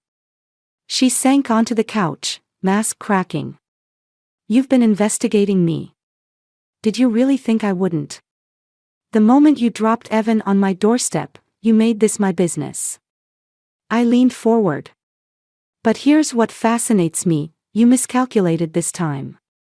Michael isn't wealthy. I am. He said he had money. That he was going to leave you. The money he showed you. That was stolen from my company. Which means those offshore accounts you thought would be your safety net. They're about to be frozen. Color drained from her face. You're lying. Am I? Check your phone. I'm sure Michael's already trying to reach you, warning you that everything's falling apart. I watched her grab her phone. Saw her face change as she read the messages. He's not coming to save you, Olivia. He's running. This isn't, I never meant. She looked up, suddenly younger, more vulnerable. I just wanted security. For me and Evan. By destroying another woman's family. By abandoning your newborn. My voice stayed level, but my hands shook. You want to know what real security looks like? It's building something yourself, not stealing it from others. What are you going to do? I stood, smoothing my skirt. Nothing. I'm going to walk out that door and let karma do its job. The police are already investigating the embezzlement. Michael's journalist credentials are being reviewed. Your previous activities are becoming public knowledge. You bitch. She launched to her feet. You think you're so perfect. Michael told me everything about you. How cold you are, how focused on your precious business. And yet here I am, raising your son while you hide in a hotel room. I moved to the door, then paused. Oh, and Olivia. The room's been charged to your personal card. Seems Michael cancelled his before he fled. Her scream of rage followed me into the hallway. I made it to my car before the trembling overtook me, before the tears started falling. My phone buzzed, a message from David. Police just picked up Michael at the airport. He had a ticket to the Cayman Islands. I started laughing, the sound bordering on hysterical. Of course he'd run. Of course he'd leave Olivia holding the bag, just like he'd left me holding his son. Another message came through, this one from an unknown number. You have no idea what you've started. Oh. I saved the number, smiling through my tears. Let her threaten. Let her scheme. She had no idea what I was capable of, what lengths I would go to protect what was mine. And now, somehow, that included her abandoned son. Game on, I whispered, starting the car. In the rearview mirror, I saw Olivia watching from her window, 7 stories up, looking small and desperate and dangerous. Just like Michael, she'd learn. Nobody hurts my family without consequences. Lucas agreed to meet me at a coffee shop across town, far from his usual haunts with Michael. He arrived late, shadows under his eyes, fidgeting with his wedding ring, a nervous tell I remembered from countless dinner parties. You look terrible, I said, pushing a coffee toward him. Yeah, well, finding out your best friend's a fraud will do that. He pulled out a USB drive, placed it between us like a loaded gun. What I found. Ari, it's worse than embezzlement. My fingers curled around my cup. Tell me. Michael's been writing hit pieces on your competitors. Taking bribes to tank their reputations while promoting businesses that pay him under the table. Lucas wouldn't meet my eyes. The money trail leads back to your company's accounts. He's been using your success to make his schemes look legitimate. The coffee turned bitter in my mouth. How long have you known? I suspected something was off 6 months ago. The lifestyle changes, the stories that didn't add up. He finally looked at me. I should have told you sooner. Yes, you should have. I kept my voice level, even as rage burned through my veins. What changed your mind? Olivia came to see me yesterday. Wanted me to help her blackmail Michael. He laughed, hollow and tired. Said she had evidence that could destroy both of you. Your company, your reputation, everything you've built. My phone buzzed. A text from David, police want to question you about company finances. Call me ASAP. Of course. Michael had made sure his tracks led back to me. The articles, I said slowly. They're under my company's letterhead, aren't they? Lucas nodded. You're listed as the primary source. Michael made it look like you were orchestrating everything. Perfect. I stood up, gathering my coat. Thank you, Lucas. You've been very helpful. That's it. Ari, you could go to prison. No, I cut him off. I won't. Because you're going to help me prove who really wrote those articles. How? I smiled, and something in my expression made him lean back. Because you're going to wear a wire and meet with Michael. He trusts you. He'll confess. He's my best friend. Was your best friend. I leaned forward, dropping my voice. Choose carefully, Lucas. Right now, you're either a witness or an accomplice. Which would you prefer? His hand shook as he reached for his coffee. When? Today. He's desperate, running out of options. He'll talk. I stood up. Oh, and Lucas. If you warn him, remember, I have copies of all your communications about those articles. Every email, every text. You're not who I thought you were. No. I'm who Michael and Olivia made me. I gathered my things, pausing beside him. 3 o'clock. David will meet you with the wire. Don't be late. Outside, I checked my phone again. 3 missed calls from my mother, a text from Samantha's teacher about her being withdrawn at school. And an email from my company's board requesting an emergency meeting. My perfectly constructed life was unraveling, threads pulling loose with every revelation. But beneath the chaos, a strange calm had settled over me. Michael hadn't just betrayed our marriage, he'd tried to destroy everything I'd built, everything I was. Another text came through, this one from Olivia, last chance to negotiate. Tomorrow's headlines will be interesting. I saved the message with the others, evidence mounting like ammunition. Let them think they had me cornered. Let them believe I was desperate. They had no idea what I was capable of. My phone rang again, David this time. The police are at your office, he said without preamble. They're seizing computers. Good, I replied, starting my car. Let them find everything Michael left behind. I'll be there in 20 minutes. Ari. Are you sure about this? I thought about Michael's schemes, Olivia's threats, Lucas's belated conscience. About Samantha's confusion and Evan's innocence. About 8 years of love twisted into a weapon against me. Yes, I said, pulling into traffic. It's time everyone learned what happens when you try to bury someone who knows how to grow. The recording of Michael's confession played through my office speakers, his voice filling the room like poison. Lucas had done his job well, too well. Every damning word, every scheme, every betrayal laid bare in high-definition audio. I had to protect us, Michael was saying to Lucas. Ariana was too focused on her precious company to see what was happening. The competitors were closing in. I did what I had to do. I stopped the playback, my hand steady as I poured another drink. David sat across from me, legal pad covered in notes, while Lucas paced by the window. It's enough to clear you, David said. But it'll destroy the company anyway. I finished my drink. The scandal alone will tank our stock. I'm sorry, Ari. Lucas stopped pacing. If I'd known sooner. The door burst open. Michael stood there, wild-eyed, clutching his phone. You set me up. Hello, darling. I didn't move from my desk. Heard from Olivia lately. You bitch. He advanced into the room.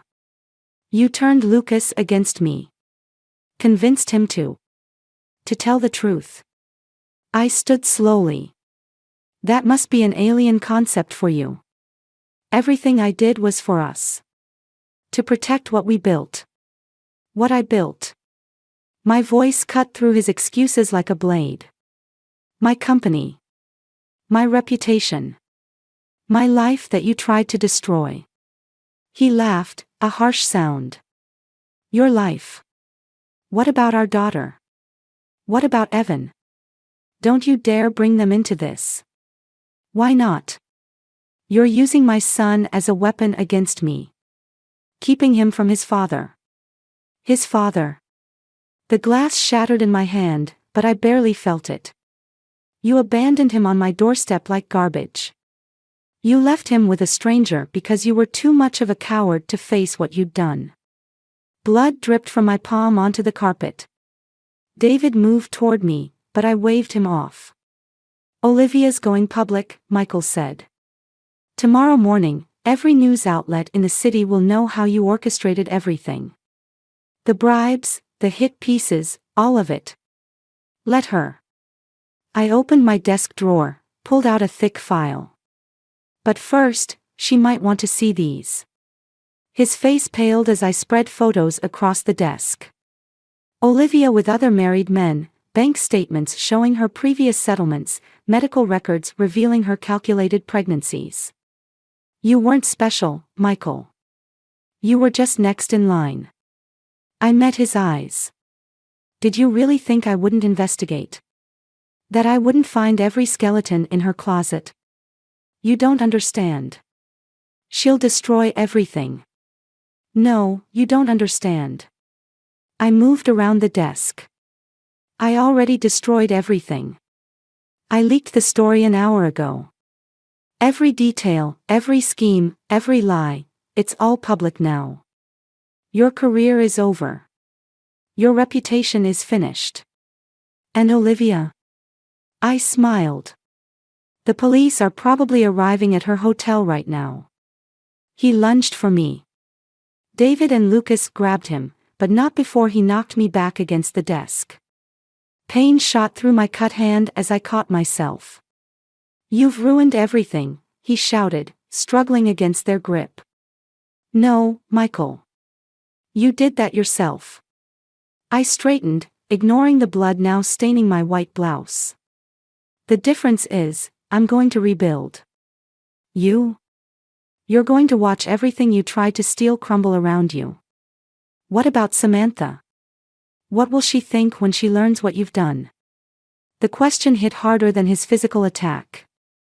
She'll learn that her mother fought back. That sometimes justice looks like revenge. Security's on their way up, David said, still restraining Michael. I looked at my husband, this stranger wearing 8 years of lies like a second skin, and felt something final settle in my chest. Goodbye, Michael. I gathered the files, my voice steady. Give Olivia my regards when you see her in court. His threats followed me out of the office, but they held no power anymore. In my pocket, my phone buzzed with news alerts about the breaking scandal. By morning, everyone would know the truth. I touched the wedding ring I still wore, then slowly slid it off. Sometimes revenge doesn't roar. Sometimes it whispers, patient and precise, until everything falls perfectly into place. The news vans surrounded my house like vultures, their satellite dishes pointed at my windows like accusing fingers.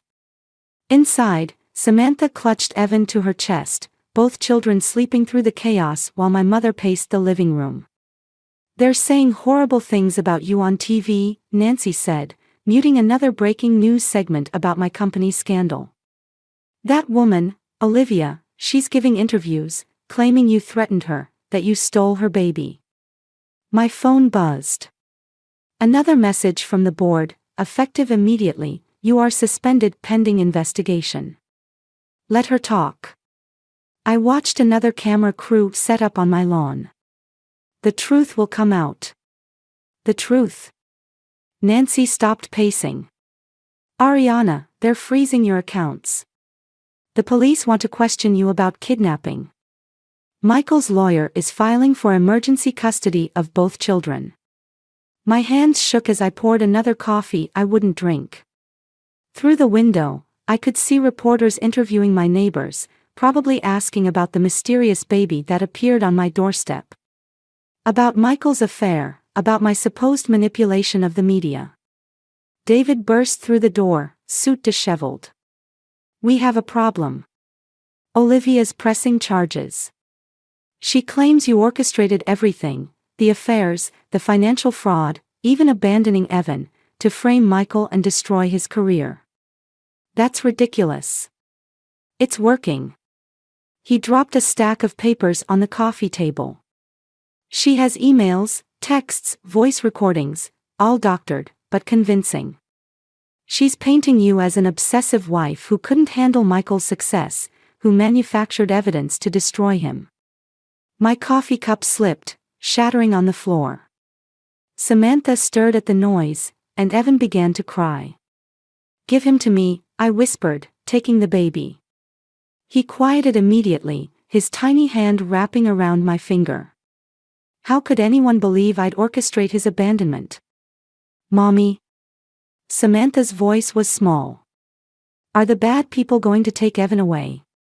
I held both children closer, breathing in their innocent scent. "No, sweetheart. No one's taking either of you anywhere." My phone rang. "Lucas. Turn on channel 7. Now." The screen flickered to life, showing Michael and Olivia together at a press conference. She looked perfectly distressed, tears streaming down her face as she described how I'd threatened her, forced her to give up her baby. Manipulated evidence to frame them both. "I just want my son back," she sobbed into the microphones. I was scared. Ariana said she'd destroy me if I didn't do what she wanted. Michael played his part perfectly, the concerned father protecting his mistress, his voice thick with rehearsed emotion. "We just want what's best for both children. Ariana needs help. Her obsession with destroying me has gone too far." "Turn it off," I whispered, but nobody moved. "And the offshore accounts?" a reporter asked. "The fraudulent articles. All traced back to Ariana's IP address," Michael said smoothly. "She used my journalism contacts, my reputation, to orchestrate everything. I was blind to it, trying to protect her, until it was too late." The room spun. Everything I'd gathered, every piece of evidence, every careful plan, they'd turned it all against me. Made me the villain in my own story. "We need to get you out of here," David said urgently. "They'll be serving the arrest warrant soon. We can fight this, but not if you're in jail." "No." I stood, still holding both children. "I'm not running. I'm not giving them that satisfaction. Ariana. They want to paint me as unstable. Fine. Let them try. But I'm not leaving my children. I'm not hiding from their lies." Sirens wailed in the distance, growing closer. Through the window, I could see police cars approaching, reporters running toward them with cameras raised. "Mom," I said quietly, "take the children upstairs. They don't need to see this." As Nancy led them away, Samantha looked back at me with those wise eyes. "Are you going to fight the bad people, Mommy?" "Yes, baby." I squared my shoulders as red and blue lights flooded the room. "I'm going to fight them all." The pounding on the door began, accompanied by shouts of "Police! Open up!" I looked at David, at my mother, at the life I'd built crumbling around me. "Sometimes," I said softly, "you have to lose everything to win anything at all." The courtroom fell silent as Olivia took the stand, her designer outfit and perfectly timed tears a masterclass in manipulation. I sat between David and Lucas, watching her perform for the judge, my hands steady despite everything at stake. "Miss Brooks," David approached, his voice deceptively gentle. "Could you explain these documents?" The papers appeared on the overhead screen, bank statements, hotel receipts, text messages. Olivia's practiced composure flickered. "Those are private. They show a pattern, don't they? 6 different married men over 3 years. 6 relationships that ended in threatened lawsuits and generous settlements. Michael shifted uncomfortably in his seat as David continued. And this medical record from 3 months ago, it indicates you weren't pregnant when you claimed to be carrying Mr. Reed's child. The courtroom erupted in whispers. Olivia's lawyer jumped up with objections, but I barely heard him. I was watching her face, seeing the mask crack. That's not, those records are fake. Like the baby you claimed was yours. David's voice hardened. The DNA test results came back this morning, Miss Brooks. Evan isn't your child. He isn't Michael's either. The gallery exploded. Michael stood up, face ashen. What are you talking about? Evan belongs to Thomas Harrison, David continued, displaying another document. A wealthy businessman you targeted last year. The same man who disappeared mysteriously after refusing to pay your blackmail demands. Olivia's composure shattered. You don't understand, I needed to destroy my family. I stood, unable to stay silent. To use an innocent child as a weapon. Order. The judge's gavel cracked like thunder. You think you've won. Olivia's mask fell completely, revealing something ugly beneath. Michael still chose me. He still betrayed you, abandoned his daughter. No, Michael interrupted, his voice breaking. You said, you promised. What? She whirled on him. That I loved you. That we'd be together. You were a means to an end, Michael. Just like all the others. The truth exploded between them like shrapnel, wounding everyone in its path. Michael staggered back, 8 years of lies finally catching up to him. Your Honor, David's voice cut through the chaos, we have evidence that Miss Brooks orchestrated the financial fraud at Mitchell Enterprises. Using Mr. Reed's position to manipulate company records. The offshore accounts trace back to her previous aliases. The screen filled with transaction records, each one damning. I watched Olivia realize she'd been outplayed, that every move she'd made had been anticipated, documented, turned against her. You're just like me, she hissed at me. Using people, manipulating events. No. I met her eyes.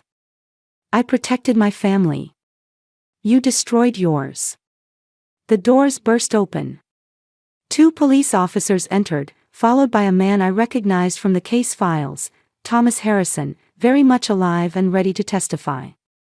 Olivia lunged for her purse. Lucas moved faster, knocking it away. Photos spilled across the floor, dozens of them, showing her with different men, different lives, different lies. Miss Brooks, the judge's voice was iron, you are hereby remanded into custody pending charges of fraud, extortion, and kidnapping. As the officers approached, she turned to Michael one last time. Tell them. Tell them you knew about everything, that you helped me. But Michael was already talking to the district attorney, making a deal, saving himself like always. I watched them lead her away, this woman who'd tried to steal my life. She'd wanted revenge against the world that had denied her what she thought she deserved. Instead, she'd gotten justice, the real kind, the kind that comes from truth. Mom. Samantha's voice came from behind me. I turned to find her with my mother, Evan sleeping peacefully in Nancy's arms. It's over, baby. I pulled her close, breathing in her innocent scent. The bad people can't hurt us anymore. What about Daddy? I watched Michael being led away by his lawyer, his shoulders bowed under the weight of his choices. Daddy made mistakes. But you'll always have me. And Evan? Yes, I said softly, taking the baby from my mother. And Evan. We're going to be okay. The truth tasted like victory, like justice, like peace. The adoption papers sat on my desk like a promise. Thomas Harrison had signed away his rights to Evan without hesitation, grateful for the evidence that had exposed Olivia's schemes. One signature from me would make it official, would make us a family in the eyes of the law. Though we'd been one in truth since that night on my doorstep. My pen hovered over the line. Still thinking about Michael? Nancy asked, watching me from the doorway. No. I signed my name with steady strokes. Thinking about karma. How sometimes what looks like revenge is really just the universe setting things right. Through the window, I could see Samantha in the garden, showing Evan a butterfly while David pushed them on the swing set. My daughter had grown older in these past weeks, but stronger too. Like me. The board reinstated you, Nancy said, setting down the morning paper. The headline read, Mitchell Enterprises CEO cleared of all charges. They didn't have a choice. The truth has a way of demanding attention. And Michael? Took a plea deal. Minimal jail time in exchange for testimony against Olivia's other victims. I closed the adoption file. He'll never work in journalism again. Does that feel like justice? I watched my children playing, thinking about revenge and redemption, about how thin the line between them really was. It feels like freedom. The doorbell rang. Lucas stood outside, holding a familiar box. Found these while cleaning out Michael's desk at the paper. Old photos spilled across my desk, wedding pictures, family vacations, moments that had seemed perfect until I learned to look closer. In each one, Michael's smile held a shadow I hadn't noticed before. You know what's strange? I gathered the photos, dropping them in the shredder one by one. I don't feel angry anymore. Just awake. Awake? Like I've been sleeping through my own life, seeing what I wanted to see. The last photo disappeared into the shredder. Not anymore. Samantha's laughter floated through the window, pure, unguarded joy. Evan's baby giggles joined in, a harmony I never knew I needed. The investigators found more of Olivia's victims, Lucas said quietly. They're building a class action suit. Want you to testify? No. I stood, straightening papers that didn't need straightening. I'm done looking backward. Mommy. Samantha burst in, holding Evan carefully like I'd taught her. Can we have ice cream for lunch? Uncle David said to ask you. I took Evan, breathing in his baby scent. He grabbed my necklace, not my wedding ring, which now lived in a safety deposit box as evidence, with perfect infant precision. Ice cream comes after real food, I said, but found myself smiling. Even when Uncle David suggests otherwise. Worth a try, David called from the hallway. My mother touched my arm. You did good, baby. Not just surviving, thriving. We all did. I looked around at my strange, beautiful, chosen family. At the life I'd rebuilt from the ashes of betrayal. Sometimes the happy ending isn't what you thought it would be. Sometimes it's better. The afternoon sun painted shadows across my desk, across the adoption papers that made official what my heart had known since that first night. Across the future stretching out before us, uncertain but ours. Come on, I said, shifting Evan to my hip. Let's go make lunch. Real food first, then ice cream. And stories? Samantha asked, taking my free hand. Yes. I squeezed her fingers gently. But maybe some new ones this time. We left the study together, leaving behind the shredded photos, the old memories, the ghosts of what might have been. Outside, the garden waited with its butterflies and possibilities. With its promises of growth after destruction, of beauty after pain. Sometimes revenge looks like justice. Sometimes justice looks like moving forward. And sometimes, if you're very lucky, they both look like love.